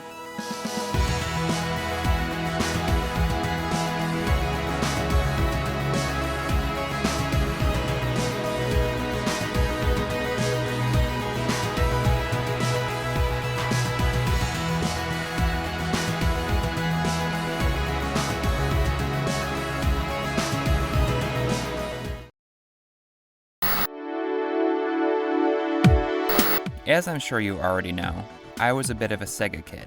Actually, all of my closest neighborhood friends were. One thing we consistently found ourselves doing is having to settle for Sega's version of the popular games that were out on the NES. One such game was Contra. We knew it was an experience that we were sorely missing out on our system. We never did quite find exactly the game we were looking for, but we did find a two-player co-op experience in a little-known game called Quartet, a quirky little side-scrolling shooter with a great soundtrack. Until the early 1990s, I had no clue that this game I'd been enjoying for years with my friends was based on an arcade game with the same name. Imagine my surprise when I walked into a department store called Hills and saw this arcade cabinet with the name Quartet 2 written across the top of it. I thought it was a sequel to the Master System game.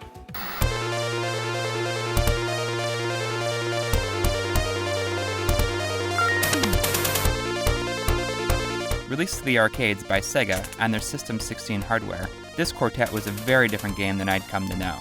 This version featured a 4-player co-op that was obviously inspired by Midway's Gauntlet, which was released just the year before.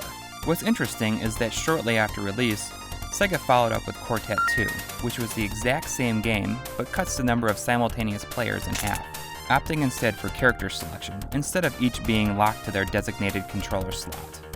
You choose from a quartet of characters: Joe, Mary, Edgar, and Lee. Don't just love this guy's mustache? It's perfect. Anyway, each character is unique because they have different guns. Lee has a wide shot, Edgar has a grenade launcher, Mary has a machine gun, and Joe has a rapid-fire handgun. As soon as you start, a digitized voice gives you your mission. Destroy the box! Only if he opens the door! Open the door! Hey, that sounds pretty simple. I suppose there's some sort of backstory about space pirates, but it doesn't really matter. Quartet takes place across a never-ending loop of 32 levels. Some of these are simple linear passages guiding you to the boss and then to the exit door, while others will allow you to go left or right and explore freely. The downside with this is that you might find the exit first and then have to backtrack across the whole level. You can grab various power-ups strewn along the way that will evolve your character by upping your firepower, putting a spring in your jump, or increasing your speed. Oh yeah, you can also grab this sweet jetpack and fly, but it's pretty worthless in the usually enclosed spaces. You'll definitely need all the help you can get though, mainly because it's difficult to hold onto an item for more than a few seconds.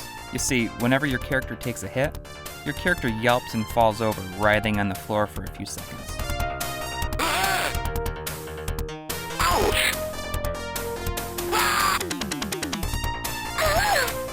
It's seriously infuriating.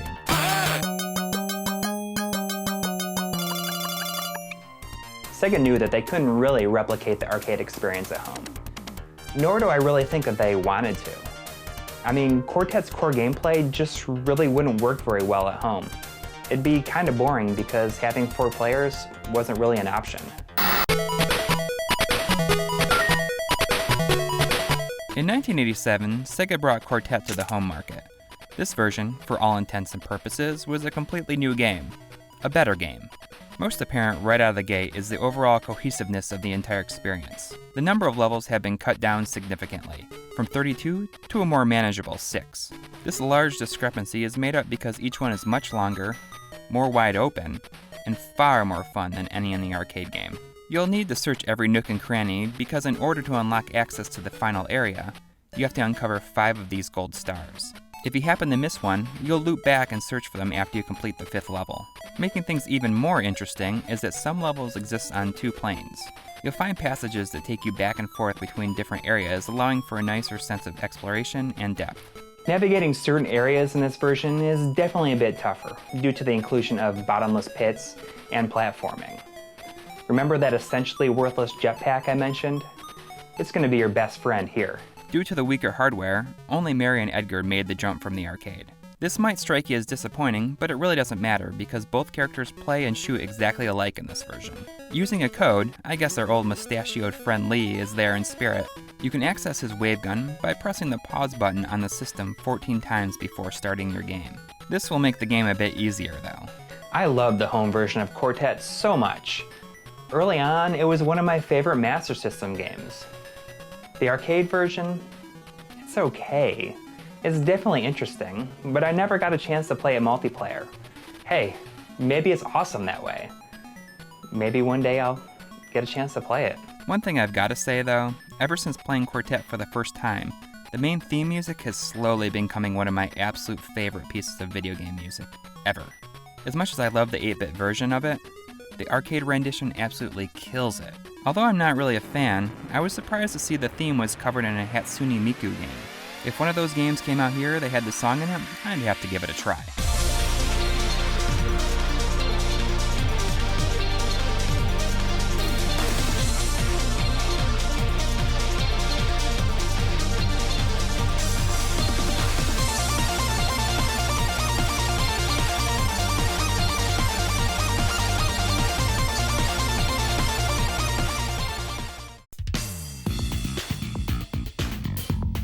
Open the door! Only a key opens the door!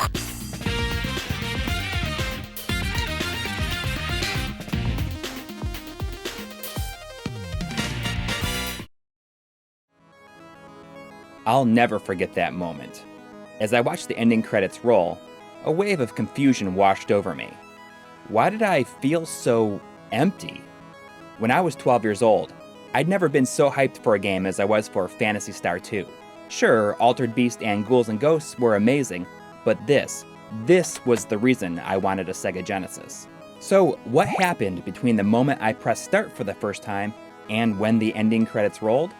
What led to this empty feeling? Was Phantasy Star 2 a bad game? Was my excitement level so high that I created impossible expectations that could never be reached? Or was it something else?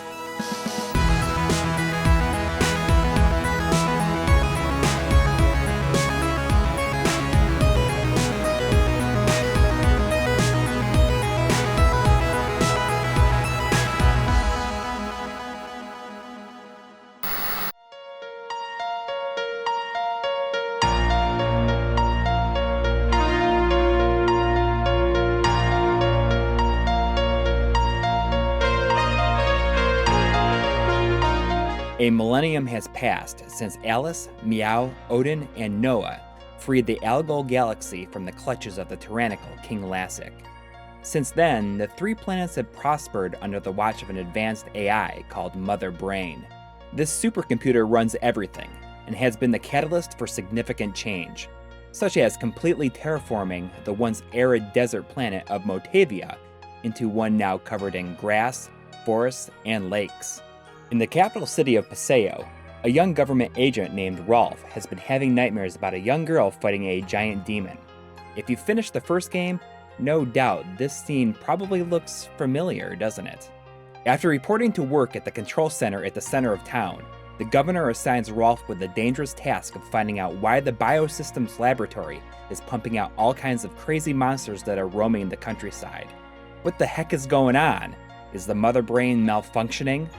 Returning home to prep for his mission, Rolf is confronted by Nay, a young girl whom he rescued off the streets 7 months earlier. An experimental mix of human cells and biomonsters, Nay has no recollection of any events prior to being rescued by Rolf. She begs him to take her on this mission, and thus begins our grand adventure.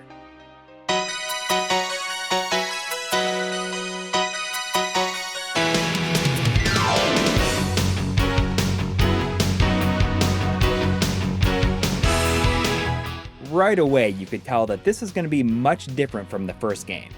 That game started as a tale of revenge and followed that singular plot until just about the very end of the game. Part 2, on the other hand, starts small and becomes increasingly more epic over the course of several story arcs. Rolf and Nay will be joined on their adventure by 6 additional characters from various walks of life that show up at his doorstep. You can have up to 4 people in your party at once, and are free to swap them out at any point. Each have their own specialties and magic, but you're pretty safe picking your favorite and sticking with them throughout the entire adventure. Visually, the 1,000-year time skip between games gives the creators a lot of leeway in the way everything is designed. This was the entry in the series that really defined what the world of Phantasy Star looks like. Sure, it's all still a mix of fantasy and technology, but everything leans much heavier towards the latter. The way the characters are drawn, some tall and lanky, others with a bit of a cyberpunk, David Bowie look, gives everything a much heavier science fiction style. The music also evolves to feel more high energy and technology driven, and is possibly the most memorable and varied in the entire series. But, despite the increased hardware power and more refined look, you could argue that Phantasy Star 2 looks marginally worse overall than its predecessor. A lot of that has to do with a couple of particular things, which just so happen to be the biggest changes from the first game. I remember when screenshots started popping up in magazines, and I saw the first image of Rolf and company fighting some enemies. I thought it had to be a placeholder. Hey, it's cool we can finally see the characters physically fight, but what's the deal with the background? Or lack thereof? It's just a generic blue grid? It couldn't possibly look like this in the final game, right? Unfortunately, it was.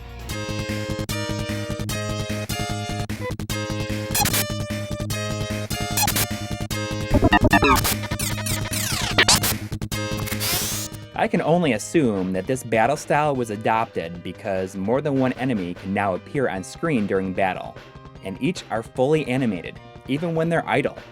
So, was the trade-off worth it? For me, no. It felt like it took away from the world significantly. No longer could we place ourselves on the ground level to see what the world looks like from the character's perspective. Okay, sure, so we lose that ground level point of view during battles. That's fine. At least we'll get to see it when we got to the dungeons, right?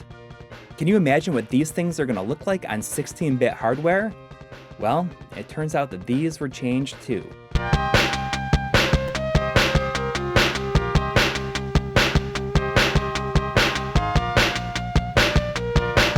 These new dungeons are large, elaborate, and complicated in a different way than the 3D mazes.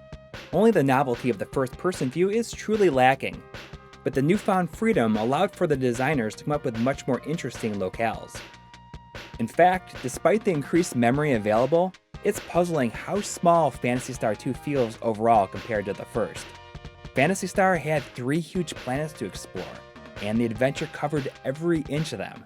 Surely here you'd be doing the same. I'll admit I was pretty disappointed when I didn't get to travel to another planet until more than halfway through the game.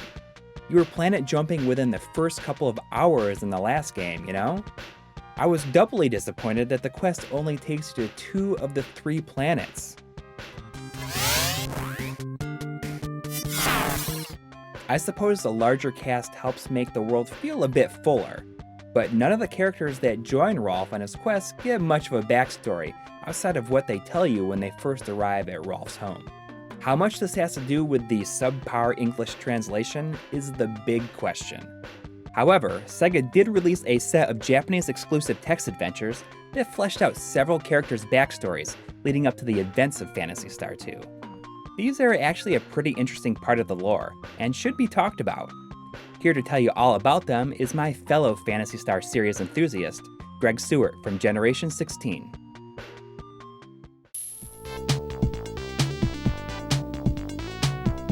Let's face it, Phantasy Star 2 is really the story of Rolf and Nay. The other 6 party members are so much fodder, filling general RPG roles like magic users, ranged fighters, and healers, unless you play the Phantasy Star text adventures. Suddenly, Rudo becomes a tragic figure on a mission to avenge his family and his village. Huey becomes a scholar bent on the destruction of biomonsters, and Shure becomes a spoiled rich kid who was so bored with her life of luxury that she turned to thieving just for the sheer thrill of it. You have to use your imagination though. While the presentation of the Phantasy Star text adventures is nice, including unique graphics for each character and all new music, you'll spend most of the time reading text and staring at the same character portraits. This is by design. The Phantasy Star text adventures were part of the Sega game Toshokan, tiny games users could download through the MegaNet service over the Mega Modem, which was released in Japan in November of 1990. That's right, Sega had downloadable episodic games available on their game console in 1990. Talk about ahead of their time.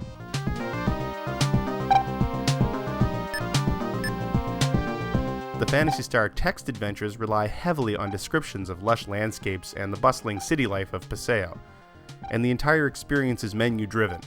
You'll basically want to explore every nook and cranny, pick up every object, use everything on everything, and then do it all over again until you trigger the next event in the story. The Phantasy Star fan in me loves that these adventures exist, even more so that they've been translated into English. Generally, I just love knowing more about everyone's motivation. It's fascinating to see the backstory for all 8 characters.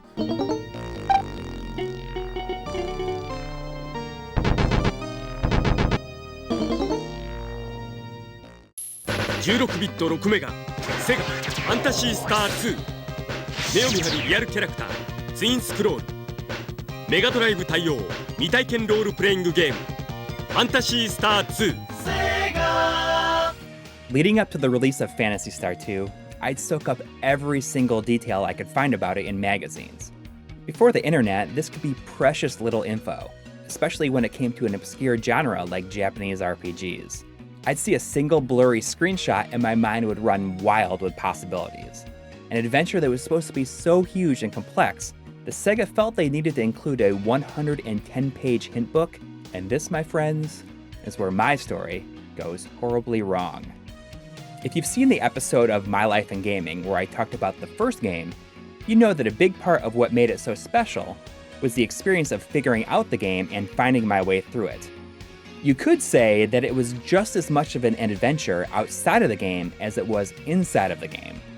Phantasy Star 2's included hint book covers every single dungeon and major event leading up to the second to last boss.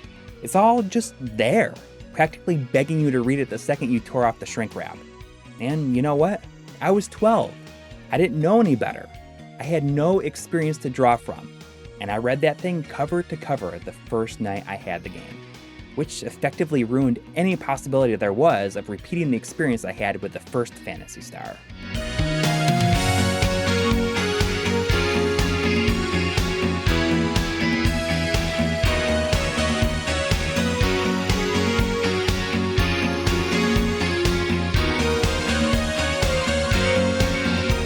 There were no surprises in store for me at all. No figuring things out for myself, and none of the actual plot twists truly shocked me. And trust me, there's some damn good plot twists here. All this stuff was just me moving from point to point towards the final dungeon of the game. I probably had my nose in that hint book more than I was even playing the game. In retrospect, it's easy to see why they included the hint book. Phantasy Star 2 is an insanely difficult game. Progression is often obtuse, the dungeons are huge, and monsters can kill you in an instant, even if you spend a whole bunch of time grinding. And believe me, you will be spending a ton of time grinding.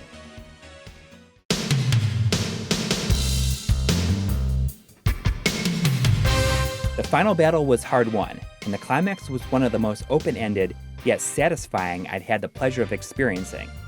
But the overall experience felt void of any real accomplishment. I was so excited to work through everything with my friends, but instead, I saw the last dungeon before I went to bed, on day 1, and I had no one to blame but myself. I was never gonna let something like that happen again. It's easy to see that Phantasy Star 2 is a really good game, with some fairly significant flaws. It's definitely one of the more popular entries in the series with fans because of its iconic look, brutal challenge, and amazing soundtrack. So, while Phantasy Star 2 is ultimately my least favorite game in the mainline series, it was a pivotal game for me in that it taught me early on that using a walkthrough every step of the way, especially when it comes to RPGs, could be a very, very bad thing, and that I shouldn't do it because it will most likely ruin the experience for me. But, you know, it might sound weird, but that's why I appreciate it so much today.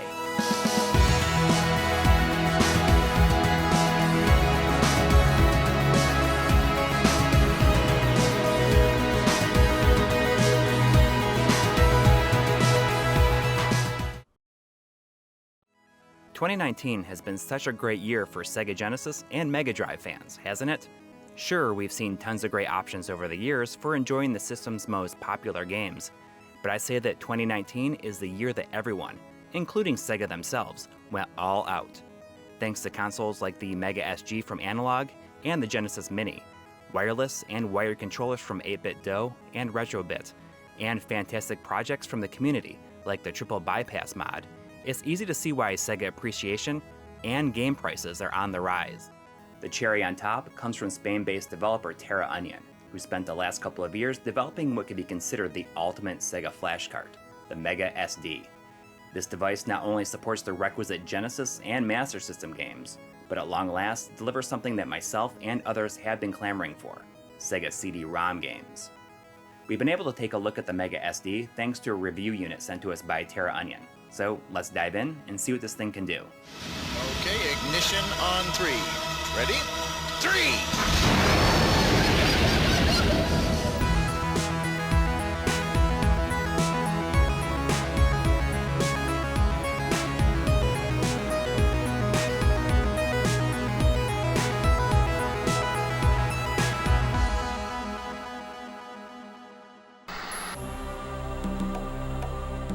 The early 90s were an interesting time for the video game industry. Cartridges had long been the preferred media for consoles, and for good reason. Not only are they fast and efficient, but more importantly, they're extremely durable. But as games grew in size and complexity by leaps and bounds, it was clear that developers needed more legroom. When NEC released the CD-ROM add-on for the PC Engine in 1988, it was off to the races to see who would be next to utilize what seemed like at the time a limitless canvas of data storage at an exponentially lower manufacturing cost. Sega delivered their CD-ROM expansion in Japan in 1991 and throughout other regions over the course of the next 2 years. In Japan and Europe, this device was known as the Mega CD, while North America came to know it as the Sega CD. Connecting to an edge connector hidden inside an expansion slot on the Genesis, the Sega CD more than doubles the console's height. CDs are loaded into the system through a front-loading tray, which really drove home its premium feel, and let's face it, it just looks awesome. The added girth wasn't just for show either. Inside was a hodgepodge of additional tech for developers to play with, including hardware-based scaling and rotation, which was a staple of the Genesis's closest competitor, the Super Nintendo. This added hardware didn't come cheap, landing at nearly $300 in the US, although a number of pack-ins were included to help sweeten the pot. Granted, early games didn't seem to offer much that couldn't already be done on a cartridge. A number of hardware revisions, from lower cost redesigns to streamlined all-in-one consoles, followed over the Sega CD's lifespan. While the add-on sold fairly decently worldwide for the time, it's often grouped in with the 32X as a high-profile failure which tarnished Sega's reputation in the West. But the system's library ended up being fairly decent for those determined enough to wade past a glut of full-motion video games, which, hey, a lot of those are pretty fun too. Whether it's due to the aging hardware or the deterioration of CDs themselves, the Sega CD is yet another example of the fragility of disc-based consoles. As such, a number of capable members of the retro gaming community have sought to merge the aging tech with modern hardware. Optical disc emulators, also known as ODEs, do away with the tiny moving parts of a disk drive and whisking the game data away from scratch-prone discs to the relative safety of solid-state media. We previously talked at length about the various ODEs for the Sega Saturn and PlayStation 1, but perhaps the most elaborate ODE came in the form of Terra Onion's Super SD System 3 for the PC Engine and TurboGrafx 16. The SSDS3 connects to the back of the console, allowing the user to not only play Super CD-ROM games without the need for original hardware or expansion cards, but also HuCard ROMs as well. All to say nothing about how it's also a plug-and-play RGB video output solution. While the SSDS3 did struggle with various challenges at its inception, mostly surrounding its video output capabilities, it's in a pretty great spot now. Thanks to input from the community, talented modders, and electrical engineers, a number of firmware and hardware fixes have helped to optimize the device.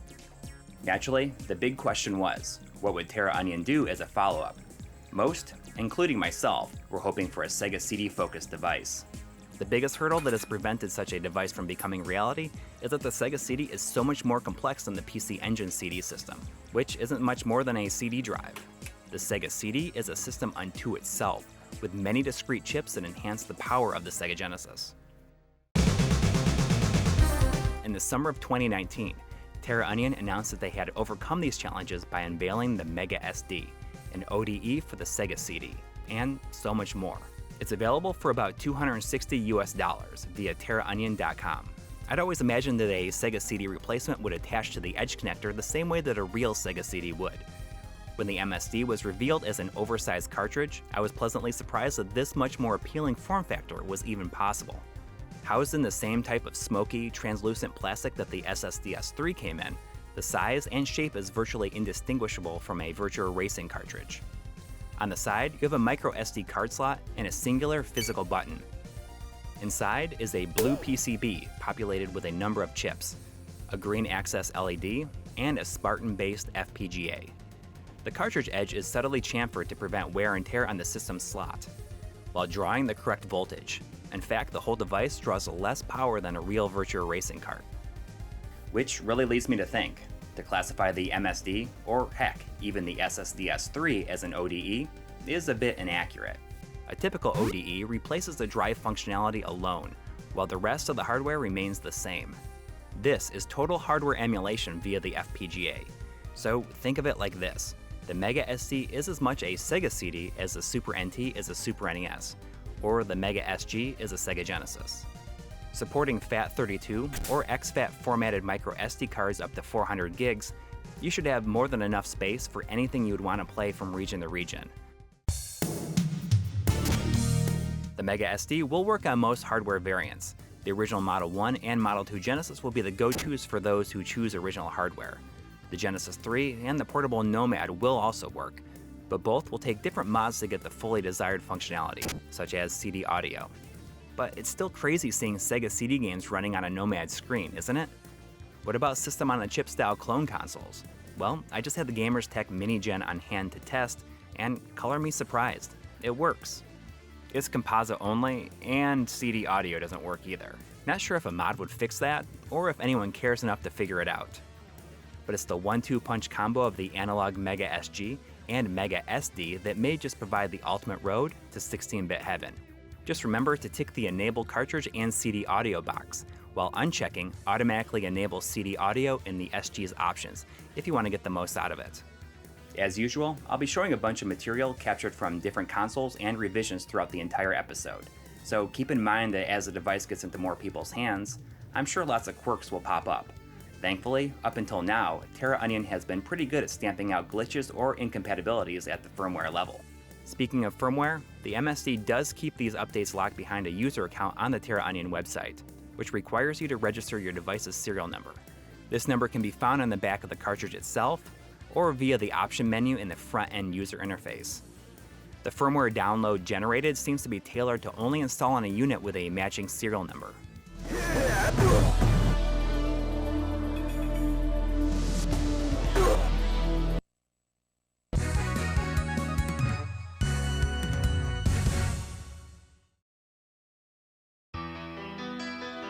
The main menu is pretty self-explanatory. You scroll up and down to navigate the various directories you previously set up on the SD card via your computer. If you're using a Mega SG, be sure to set the reset mode to hard in the SD's options, which ensures higher compatibility with games working by causing a hard console reset when you choose a game to play. In general, it's probably best to just leave it set this way. Whether it's pulling game ROMs from your own carts using devices like the Retrode, or ripping disk images from your CD games using a computer program like ImageBurn, you'll have to put in a little bit of legwork to get everything just the way you like it. If you decide to skew towards grabbing the games from elsewhere, well, that's up to you to figure out.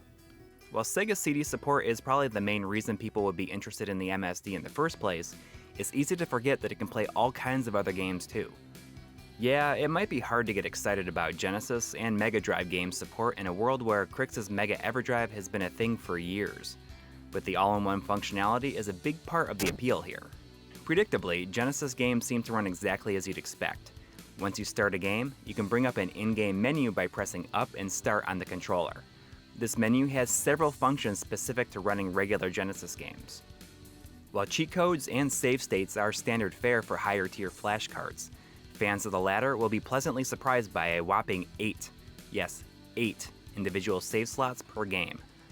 I know this sounds extreme, but I love the idea of keeping a set of save states that would allow me to quickly jump back to later levels. Save state files are stored on the SD card within the state folder and have a matching file name to the ROM, so they can be easily shared. Generating or loading a save state can cause some odd behavior with the Genesis sound hardware, like weird sounds or just music not playing at all. Thankfully, it tends to correct itself when something happens that would cause the music to start over, like dying or pausing and unpausing. Of special note is the support for Virtua Racing. The original cartridge uses a specially integrated chip, making the Mega SD, to my knowledge, the very first Genesis flash cart capable of playing it. Some unlicensed games with enormous ROM sizes also worked, like Pure Solar. However, make note that the in-game menu cannot be accessed while playing some of these special case games. Master System cartridge and card games are both supported via the Genesis's Master System mode. Well, except for F-15 Fighting Falcon, which originally used a specific graphical mode not carried over to the Genesis hardware. SMS games use the button located on the side of the Mega SD to pause and unpause the game, similar to a real system. Unfortunately, with Master System mode, there is no in-game menu, and consequently, save states are not possible. As far as I know, the only flash cart that supports save states for SMS games is Krix's Master EverDrive X7. This mode does offer optional emulation of the Master System's Yamaha YM2413 FM expansion audio, which can be toggled on and off in the main option menu.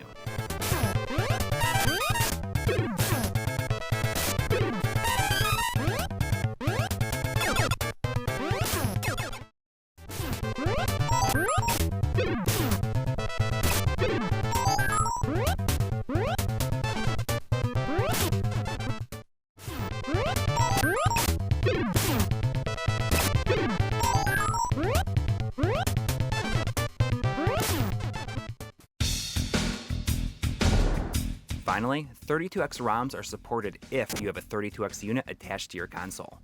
I understand that this might seem like a bummer for some, but it simply comes down to the way that the Genesis and 32X interact with each other.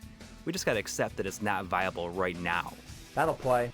And that having it would require at least a bigger and more expensive FPGA. Having a 32X attached does come with a slew of considerations though. In short, you lose the ability for any sort of in-game menu, even for regular Genesis games, which means no save states. You also won't be able to boot Master System or Sega CD games. In a nice effort to quell confusion, incompatible games won't even show up in the main menu at all when you have a 32X attached. Finish him. Johnny Cage wins. All variants of save file types are supported, from the SRAM used by most games to the EEPROM used in certain games like Wonder Boy and Monster World. With the most recent firmware update, save files are simply drag and drop from EverDrives or real cartridges via a retrode. Gently place the .srm file into the BUP folder and match the file name to the game ROM. By the way, if this is a subject you'd like to learn more about, check out our episode on cartridge save file preservation.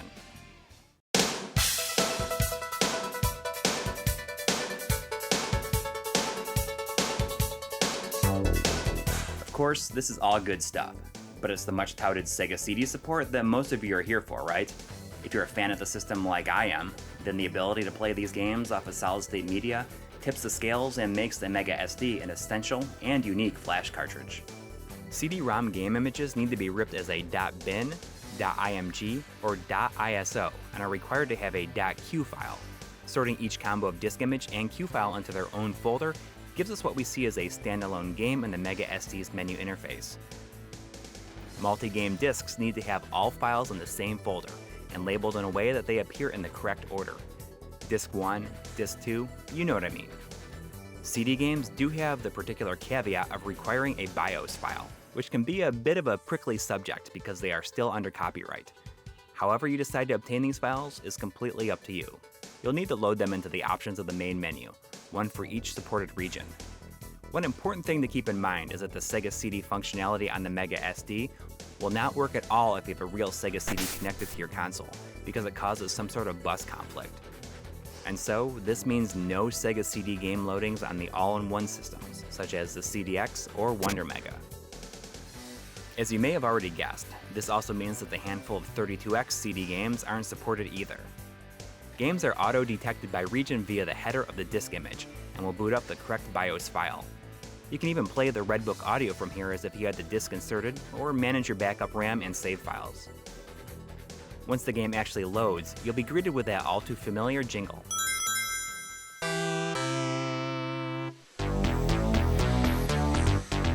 Most CD-ROM consoles up to the PlayStation used built-in RAM to store save games, with extra storage available on expansions like RAM cards. So, how does the Mega SD deal with this hurdle? Matching what a real system would do, the Mega SD has the option to generate a single pool of internal memory and accompanying RAM card, which will be automatically loaded when you play a CD game. This file is stored on the SD card and consists of an equal amount of internal space as a real Sega CD, while the RAM card storage is a bit smaller than what you'd get using an official RAM card. If you want to function within these confines and juggle files back and forth, hey, you can do that. But really, who wants to jump through those hoops when you can have unlimited space? Enabling the per game backup RAM option creates an internal and RAM card pool per disk image, meaning that the chances of you running out of space are very, very slim. Like cartridge games, CD backup RAM files have a .srm file extension and are stored within the BUP folder for maximum convenience and easy file transfer. The in-game menu does work with Sega CD games, which is pretty convenient. Although there are understandably no save states, you can reboot the game or jump back to the Mega SD menu from here. This is also how disk changes are normally handled with multi-disc games. Alternatively, if you long for the time-honored tradition of getting up off the couch and swapping the discs, pressing the button on the Mega SD will achieve the same results. Your ball, Junior! For fun, I tried swapping discs during the opening FMV of Night Trap, causing it to play random scenes from disc 2 and generally just glitching out. You know, the guy really scares me. Ashley, can I trust you? Yeah. I thought it was cool that the game behaved the same way as it would if you did the same thing on a Sega CD Model 2, which I think is a testament to how accurate the Sega CD hardware emulation is on the Mega SD.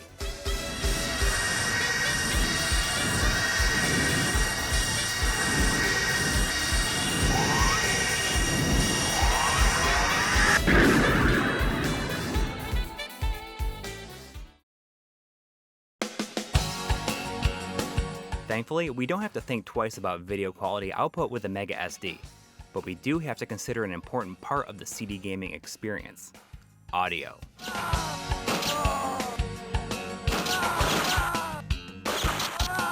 Terra Onion has enlisted the help of Firebrand X, who has developed a number of audio-centric mods for the Genesis, to design an amp circuit to drive analog audio into the Genesis circuitry. As a result, there's quite a few options that address the sound in particular. You can set the default CDDA and PCM audio levels back in the main menu options. CDDA stands for Compact Disc Digital Audio, referring to the audio on disc. PCM audio comes from the additional sound chip in the hardware itself and is used for both sound effects and some music tracks. These audio levels can be tweaked separately, but the default 80% value mimics the level of real hardware. Going beyond that amount might cause audio distortion in some games.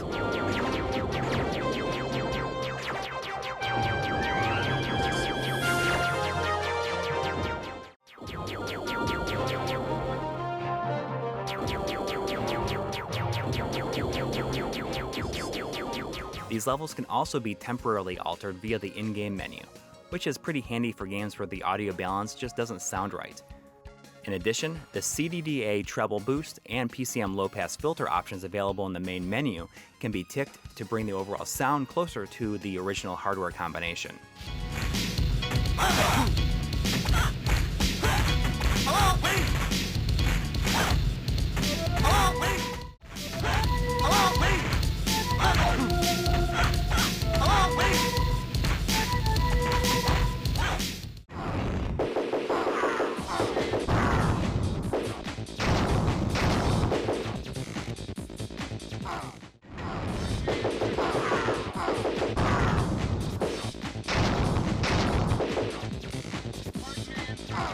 While you might not think that it would be tricky to emulate the characteristics of CD audio, it did take the team some work to match the sound signature.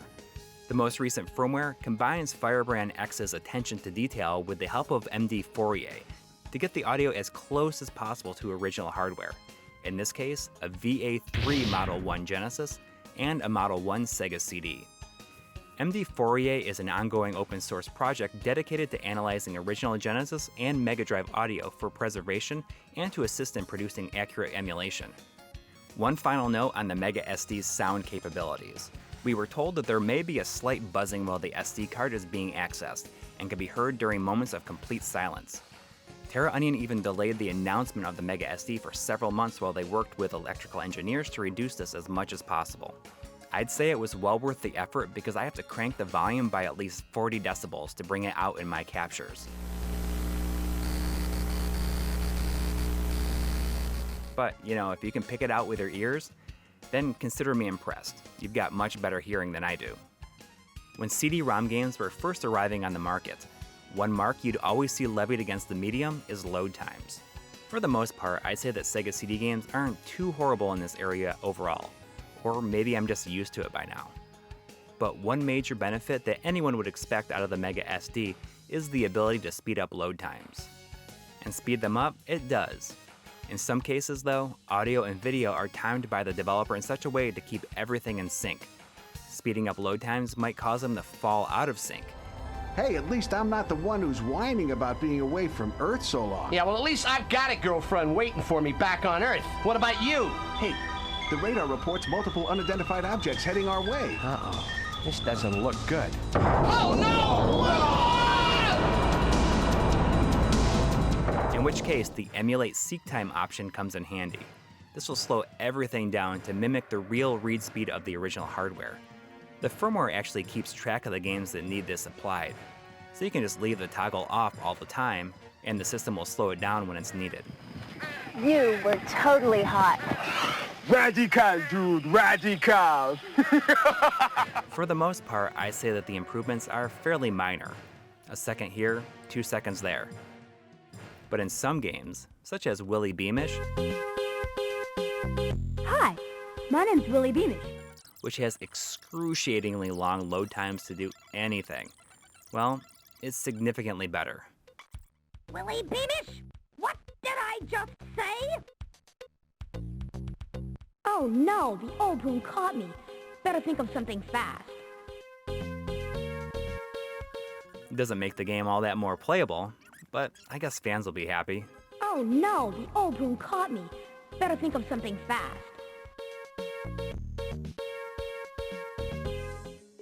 One of the more interesting experimental features is the scaling speed up option, which speeds up the Sega CD's VDP for smoother scaling, in certain instances. Although it's recommended to leave this off most of the time, it might be fun to see how it affects certain games.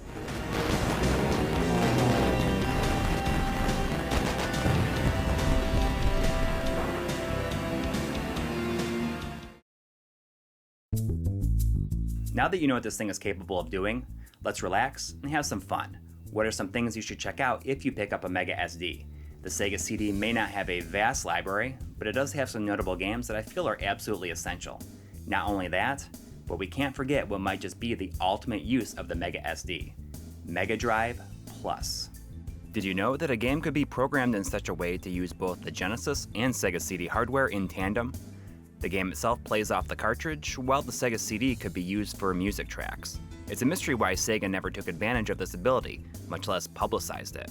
How cool would this have been back in the 90s? As far as I know, Watermelon's Pure Solar and the Grey Architects was the first game to utilize this hidden capability.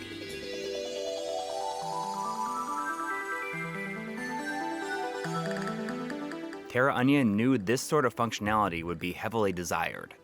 Super NES fans have been enjoying CD audio hacks of cartridge games using the SD to SNES flash cart and its MSU1 chip for some time now.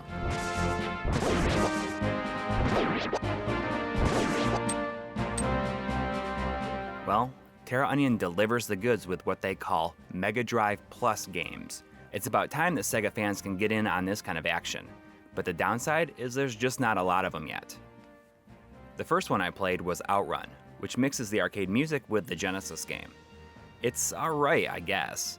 I don't love this version of the game in the first place, and the audio is kinda quiet.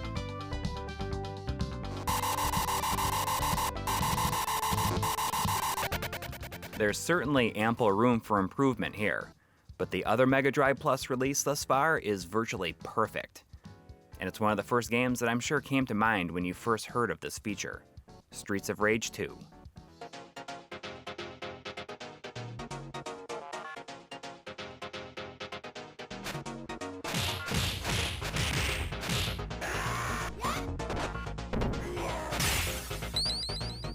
Man, this is awesome. The music is balanced perfectly, and the music tracks sound like something that would have existed if Sega had done this themselves. And you know what? They should have.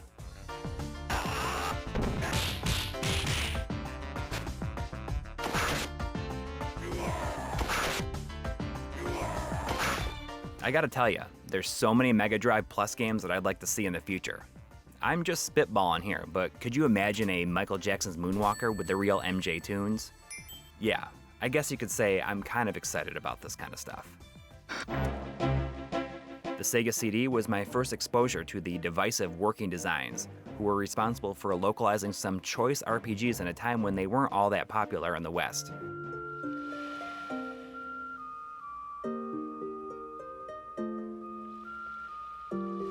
I never dreamed we'd say goodbye like this.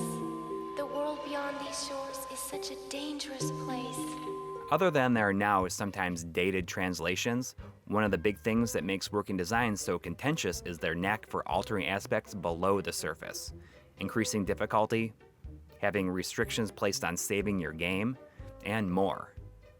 If these sorts of things rub you the wrong way, I recommend checking out the Unworked Designs hacks, which undoes a lot of the tinkering while keeping the original translation. Once the disk image has been patched, these are absolutely playable on the Mega SD. I went more in depth on these in our Useful ROM Hacks episode, so if you want some specifics of what was altered, check that out.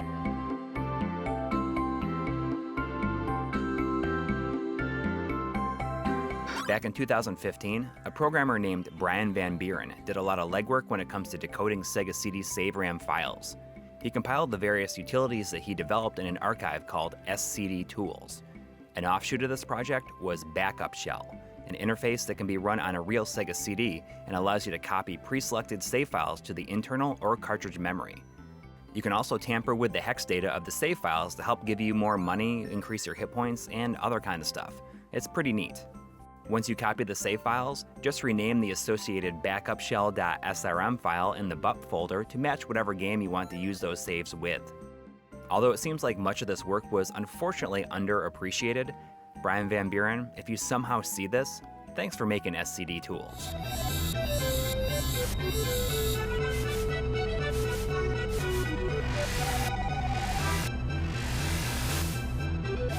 So what about just general games worth checking out? Everyone already knows about the expensive ones. Heck, they probably bought the Mega SD to be able to play them. You know, games like KO Flying Squadron, Shining Force CD, and of course, Snatcher. So, Little John's memory might provide us with an important lead. That's right.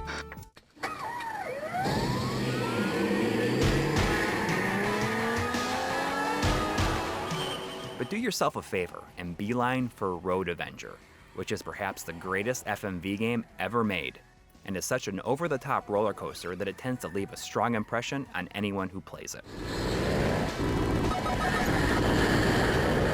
It also has the best opening theme of all time. Well, at least in my opinion.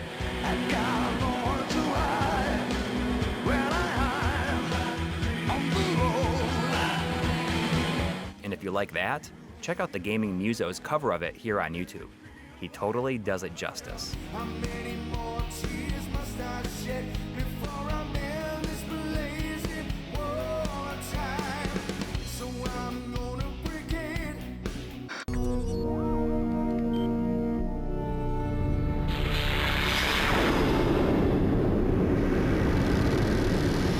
And then there's Star Strike, an FMV rail shooter that was originally canceled and then later released by Good Deal Games in 2001.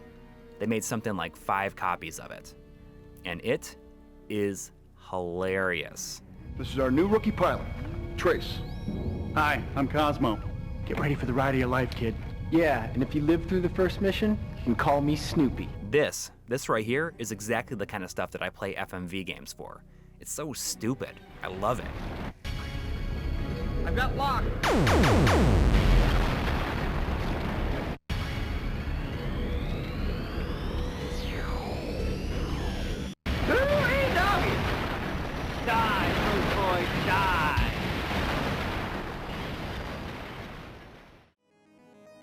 As a lifelong Sega fan, how cool is it to finally see this lavish attention put on the Genesis? I, for one, could never have imagined when I was 13 that I'd be playing a CD game off a cartridge. So, what do you think? While I feel that the Mega SD easily takes the crown of essential flash cart for the Sega Genesis, others might feel that its price is a bit too hefty versus the alternatives. A real Sega CD can play burned discs without modding the system, which might be plenty for some, but that does require you to have the original hardware already. Or heck, maybe you don't even care about the system at all, in which case, I get it. I don't agree, but I get it. But the potential for future Mega Drive Plus games brings everything home, at long last giving the Genesis an ST to SNES equivalent that has been long overdue. We may never see a year full of loving innovation directed towards the Genesis ever again. But that's okay. I can't think of anything else that I'd want. Breaking contact.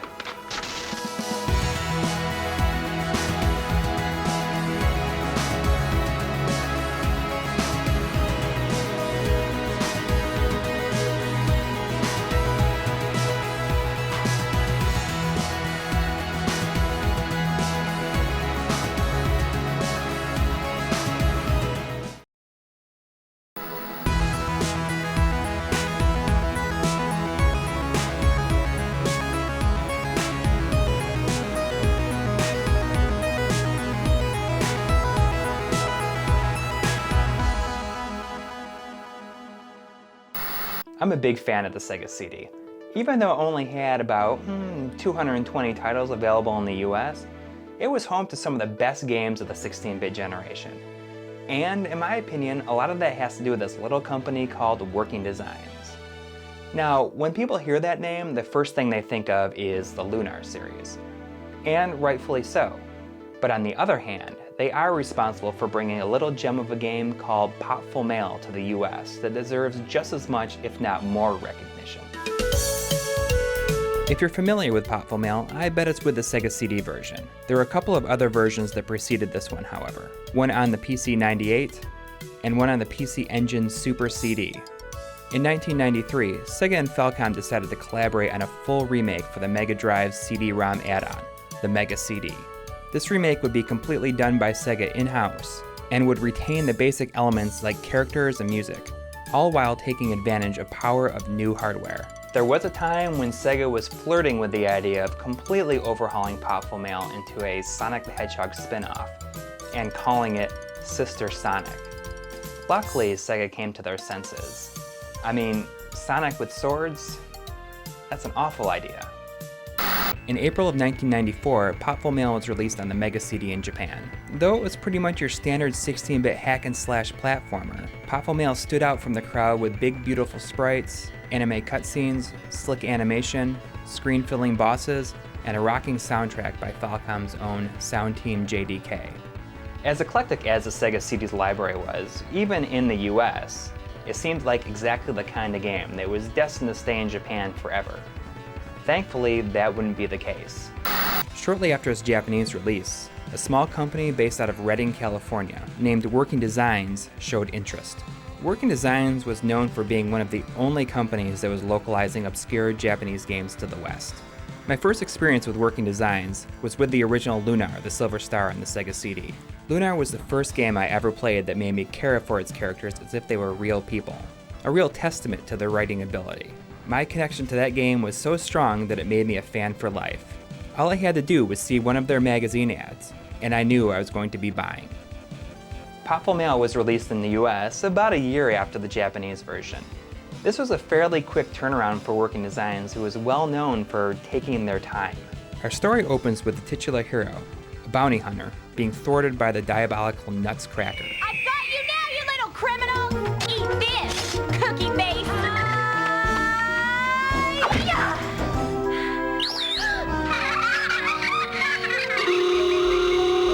Returning to town a failure, Mail sees a bounty for a good wizard gone bad named Muttonhead. With an impressive 2 million gold reward on his head, Mail sets out to bring him in. This might just be the one big bounty to give her a lifetime of riches and fortune. But it's never that simple, right? Holy freaky creeps! I can't believe it! It is! It's Muttonhead! Over the course of her quest, Mail will be joined by a couple of other adventurers. An apprentice wizard named Tado, who seems to have a history with old Muttonhead, and Gaw. What can I say about Gaw? Well, he's this blue bat monster. Screw it. He's one of the best characters in a video game ever, and that's all you really need to know. Mail and company will traverse a giant forest, mines, volcanoes, and ice mountains to collect their bounty.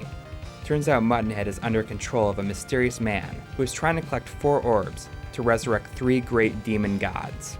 Figures, right? Naturally, all 3 characters have various strengths and weaknesses. Mail moves fast, but has short attack range. Tado uses powerful magic to attack from long distances, but is fairly weak physically and can't jump far. Gaw has powerful attacks and can jump higher than any other character, but he moves so slow. There are some RPG-light elements in the form of upgradable equipment purchased via shops in each world. This gives each character different attack methods and is a nice incentive to change up playstyles. You can switch between characters at just about any time, except during boss battles. Let's be honest though, Working Designs was definitely most well known for their localizations. Love them or hate them, their translations were absolutely something relatively unseen on consoles at the time. Their writing made a habit of infusing lots of real-world pop culture references into dialogue. Maybe a couple of one-liners or the way a character talks. And hey, I know you can do it, Melee. Come on, win one for the slick stuff. That Working Designs humor, if you will. With Popful Mail, Working Designs decided to pull out all the stops and go full on with the comedy. At times, it can feel like a train of 90s references, but the way the humor is appropriated for the world of the game, nothing feels too out of place that is distracting. It almost feels like a Saturday morning cartoon. Do you sometimes feel less than fresh? I know I do. CD-ROM technology was at a point where the novelty of spoken dialogue had kind of worn off, but Working Designs was faced with a conundrum here. They had over 3 hours of it when the format only allowed for 1. By foregoing the typical Red Book audio that was used in most games at the time, therein laid the solution. By cutting the quality of dialogue in half and using variable bit rates, one for in-game dialogue and another for cutscenes, They're able to get all the voiceovers in there, and even add ones in places that weren't present in the Japanese version. I guess I really underestimated the power and the resolve of these pesky flying blobs. The laughs are plentiful and come quick. Just about every conversation contains some sort of humorous little nugget. King Lip's Daffy Duck homage. As king of the land, I, Lips Natan, proclaim that you shall have whatever you request. Gau's constant sass. Muttonhead! You simple-minded paperweight! And Sven T. Uncommon's amazing insults. I am Sven T. Uncommon. Remember that before I crush your brain like a tiny, juicy raisin. There's just so much to love here, and the charm is off the charts. Popful Mail would see one more version a year later on the Super Famicom that, as you can guess, stayed in Japan. This version was done by Falcom themselves. It's fairly decent, but the way your enemies don't seem to react to your sword slashes gives it a loose, cheap feeling. And what's up with Mail's constant eye blinking? Unfortunately, this is where the series would end, which is actually kind of odd considering Falcom's propensity for sequels. It's really too bad we never got a follow-up with these characters, or even just anything set in this world. To this day, Working Designs remains one of my favorite companies, even long after their death. Considering the prices that their games tend to fetch on eBay nowadays, I'm obviously not alone. I fully believe that Popful Mail's legacy in the US was due to its writing. Of all their games that I've played, I feel that Popful Mail is the moment in time where that Working Designs humor worked the absolute best.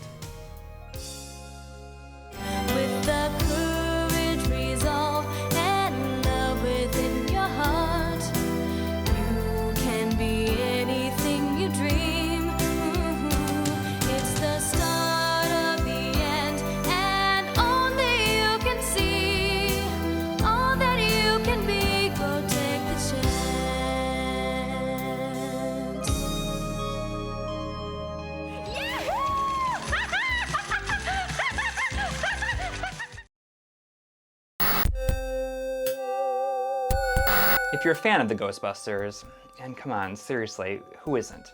You're probably familiar with the Activision game that was on just about every single platform known to man in the 1980s. But what most people don't realize is that Sega made an original Ghostbusters game in 1990, and it gave everybody what they wanted from the series in the first place. A badass run and gun. Developed by Compile, of Musha fame, this version of Ghostbusters is interesting because most people don't even know it exists. It's never been ported or appeared on any digital download service. I guess you could say that, in some ways, it's the forgotten Ghostbusters game. I originally played this version of Ghostbusters around when it was released, and then I sold it off telling myself that I didn't like it or something. I mean, I'd actually forgotten that I'd even played it. And then one day, I stumbled across it, and then I knew that I had to give it another shot. The story here is actually an original one, set shortly after the events of the movie. Peter, Ray, and Egon are once again down on their luck. I guess the goodwill of saving the world didn't go far. Lo and behold, a random earthquake shakes something loose in the depths of New York City, and once again we're teetering on the edge of a disaster of biblical proportions. Your first order of business is to choose your character. The gang's all here. Hey, wait, where's Winston? For some reason, Mr. Zedmore is completely excluded. I guess it might have to do with each character having two stats, speed and stamina. Adding in a fourth character would either make him the absolute best or the absolute worst player choice in the game. I gotta admit, the defining aesthetic of this game, as you've probably noticed, is the characters' enormous heads.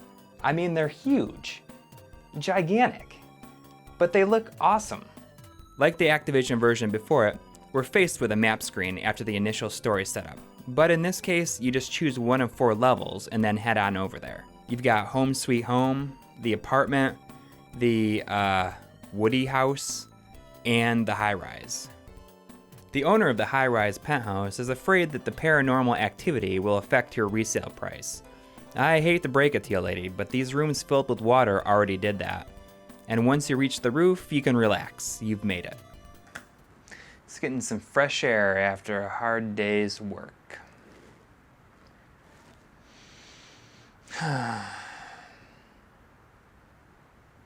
After beating the initial 4 levels, the other 2 characters get kidnapped and taken to the castle at the far edge of the city.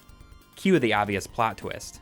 But what I didn't really see coming was this huge hole to hell opening up in the middle of NYC, undoubtedly killing hundreds of thousands of people. For a run and gun, the level layouts are a bit more wide open and non-linear than you'd expect. You fight your way through each level looking for a set number of mid-ghosts. After trapping them in classic Ghostbusters form, you move on to the boss ghost. Each level has no less than 2 mid-ghosts to catch, and having these kinda makes the game feel like a boss rush. Each case nets you some cash to spend on different items, like a 3-way shot or a barrier to reduce damage. Luckily, there are several life and health refills delivered by our old friend Slimer throughout each level.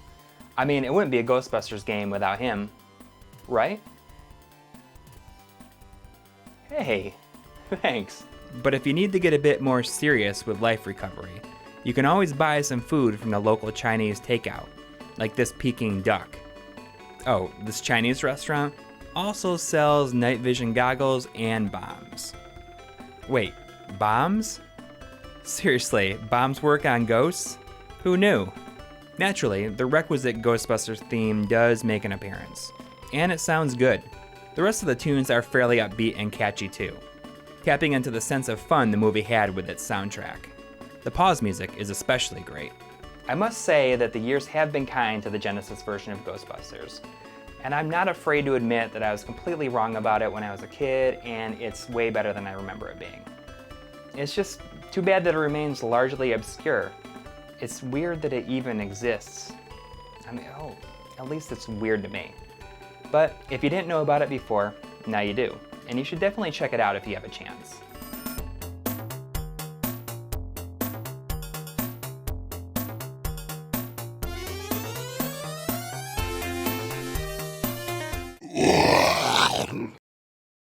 Looking at a developer's body of work on a platform can be super interesting. Before the internet, you'd learn to tell if a game was usually going to be worth your time by the name of the developer on the box. Now, things are a little more complicated these days, but back then, if you saw a Capcom logo on an NES game, you'd know that the game was probably going to have good music. If you saw that blue and white Sega logo, it usually meant that you're going to have that arcade experience at home. Or simply seeing the words Squaresoft meant that you were in for an epic adventure that just might change video games for you. So I thought it would be fun to take a look at a sampling of a developer's games on a specific platform to see how they were doing and where they were with their games at that point in time. In this episode, I'm going to be checking out Namco on the Genesis.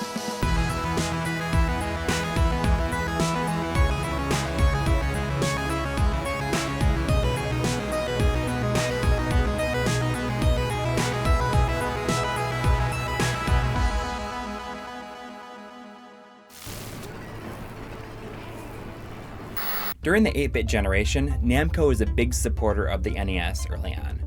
After all, it was the home of the legendary Pac-Man, so of course any burgeoning console would want them on their side. Namco was actually the first licensee of Nintendo's system, and that earned them a sort of special treatment. Perks like being able to manufacture their own cartridges, which was a huge money saver for them. Over time, Nintendo's behemoth steamrolled all competition, and well, they got cocky. When it was time for Namco to re-sign their licensee agreement, the benefits they previously enjoyed went away. This understandably rubbed those in charge of Namco the wrong way, which prompted them to throw a huge amount of support behind Sega's newest 16-bit console.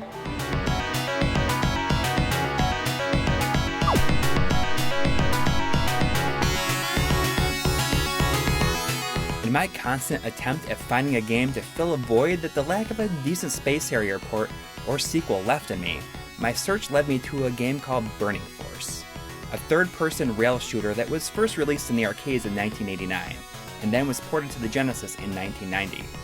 You control a space cadet named Hiromi Tengenji, who rides a sweet-looking hoverbike as she trains to be a space fighter for the Earth University. This training takes place over the course of 5 days, each with 4 sections. The first 2 levels take place exclusively on the hoverbike, which can only move left and right. But at the start of the 3rd section, your bike is upgraded and becomes a spaceship. It's insane!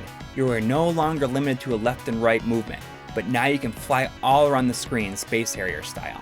After taking down the big boss of the day, you're treated to a nice bonus stage romp where you pick up these point bubbles, which will usually result in an extra life or 2. It's a nice way to top off a hard day's work, if you ask me. Scattered along each level are a number of different bubbles you can pick up that will alter your attack type. Stuff like wave beams, laser shots, and a wide shot. The latter being my personal favorite because it covers a huge area of the screen. You also have the requisite smart bomb attack, which clears the screen of enemies. The graphics are decent, and the scaling is fairly smooth. There's a few little animation touches that I really enjoy, like how when you lose a life, Hiromi leaps off her bike as it explodes, does a flip, and lands on another. And while the music is definitely an average affair, I always really loved the theme of the first day. It's one of those songs that stuck with me ever since I first played it. Everything else though, well, just don't ask me to pick it out on a playlist. Overall, Burning Force, just an okay game. I was fairly disappointed with it when I first played it because I looked forward to it for so long, and then I beat it the first day that I owned it. Revisiting it now, the thing I noticed the most is that unmistakable early Namco look, a look that really holds up.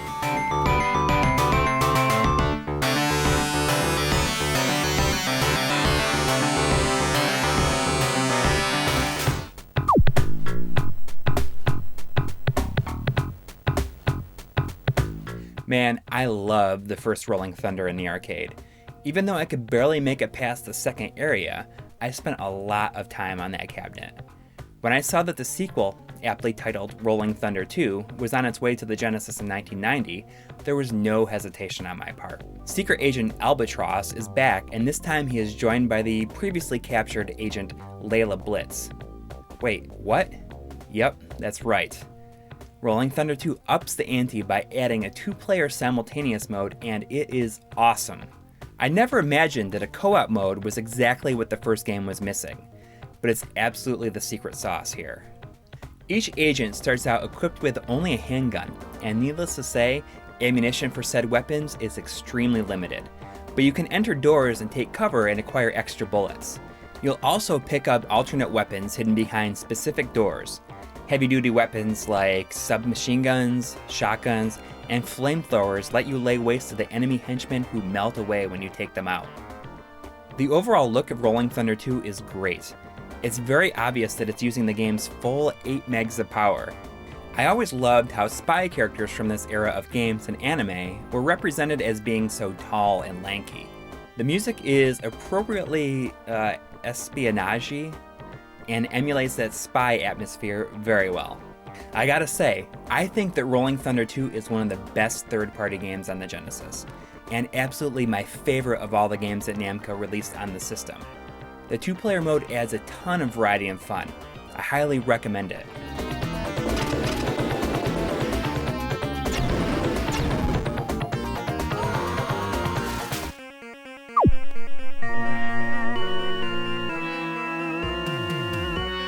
In the early years of the 16-bit console wars, there was just one game that made me sad not to have a TurboGrafx 16. That game was Splatterhouse. Let's get this out of the way first off. Growing up, I was a huge Friday the 13th fan. As a parent now, I was probably way too young to be watching those movies when I did. But it was a different time. So obviously, when I saw screenshots of Splatterhouse and EGM, I lost my mind. Wait, you mean you play as Jason in this? It was like my ultimate game, and I had no chance of playing it myself till a couple of years later when Namco brought the series over from the sinking TurboGrafx.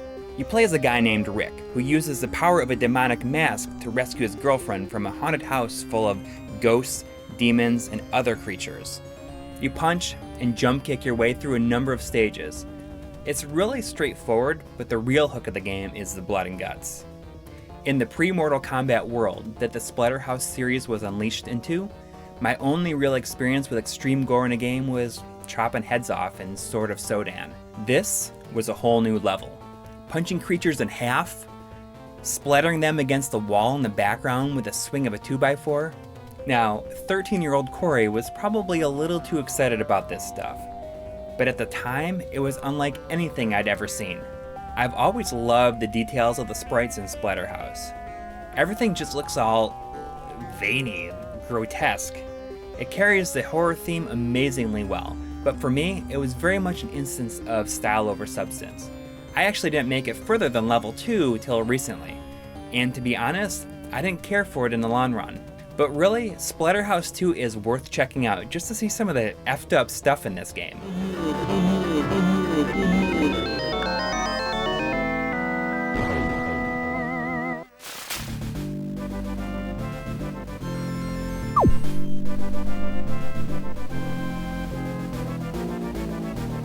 Shoot 'em ups on the Genesis made up a huge portion of the console's library early on.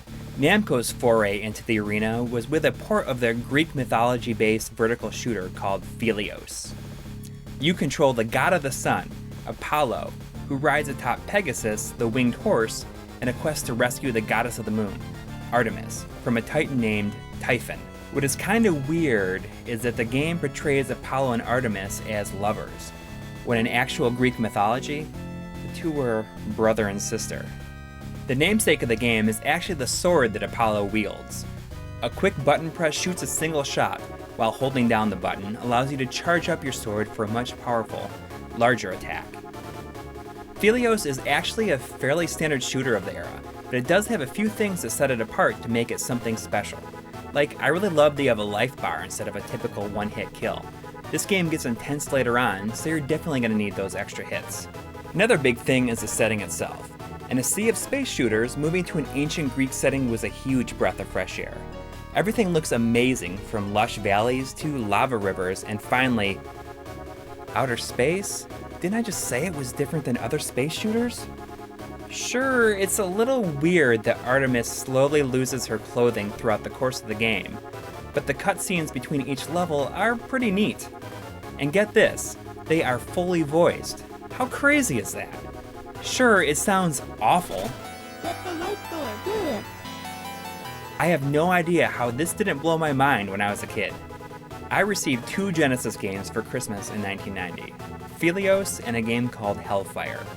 Both were among the most difficult shooters I've ever encountered. Out of those 2, Philios is the only one I found myself going back to. It's super hard, but it's a really great game.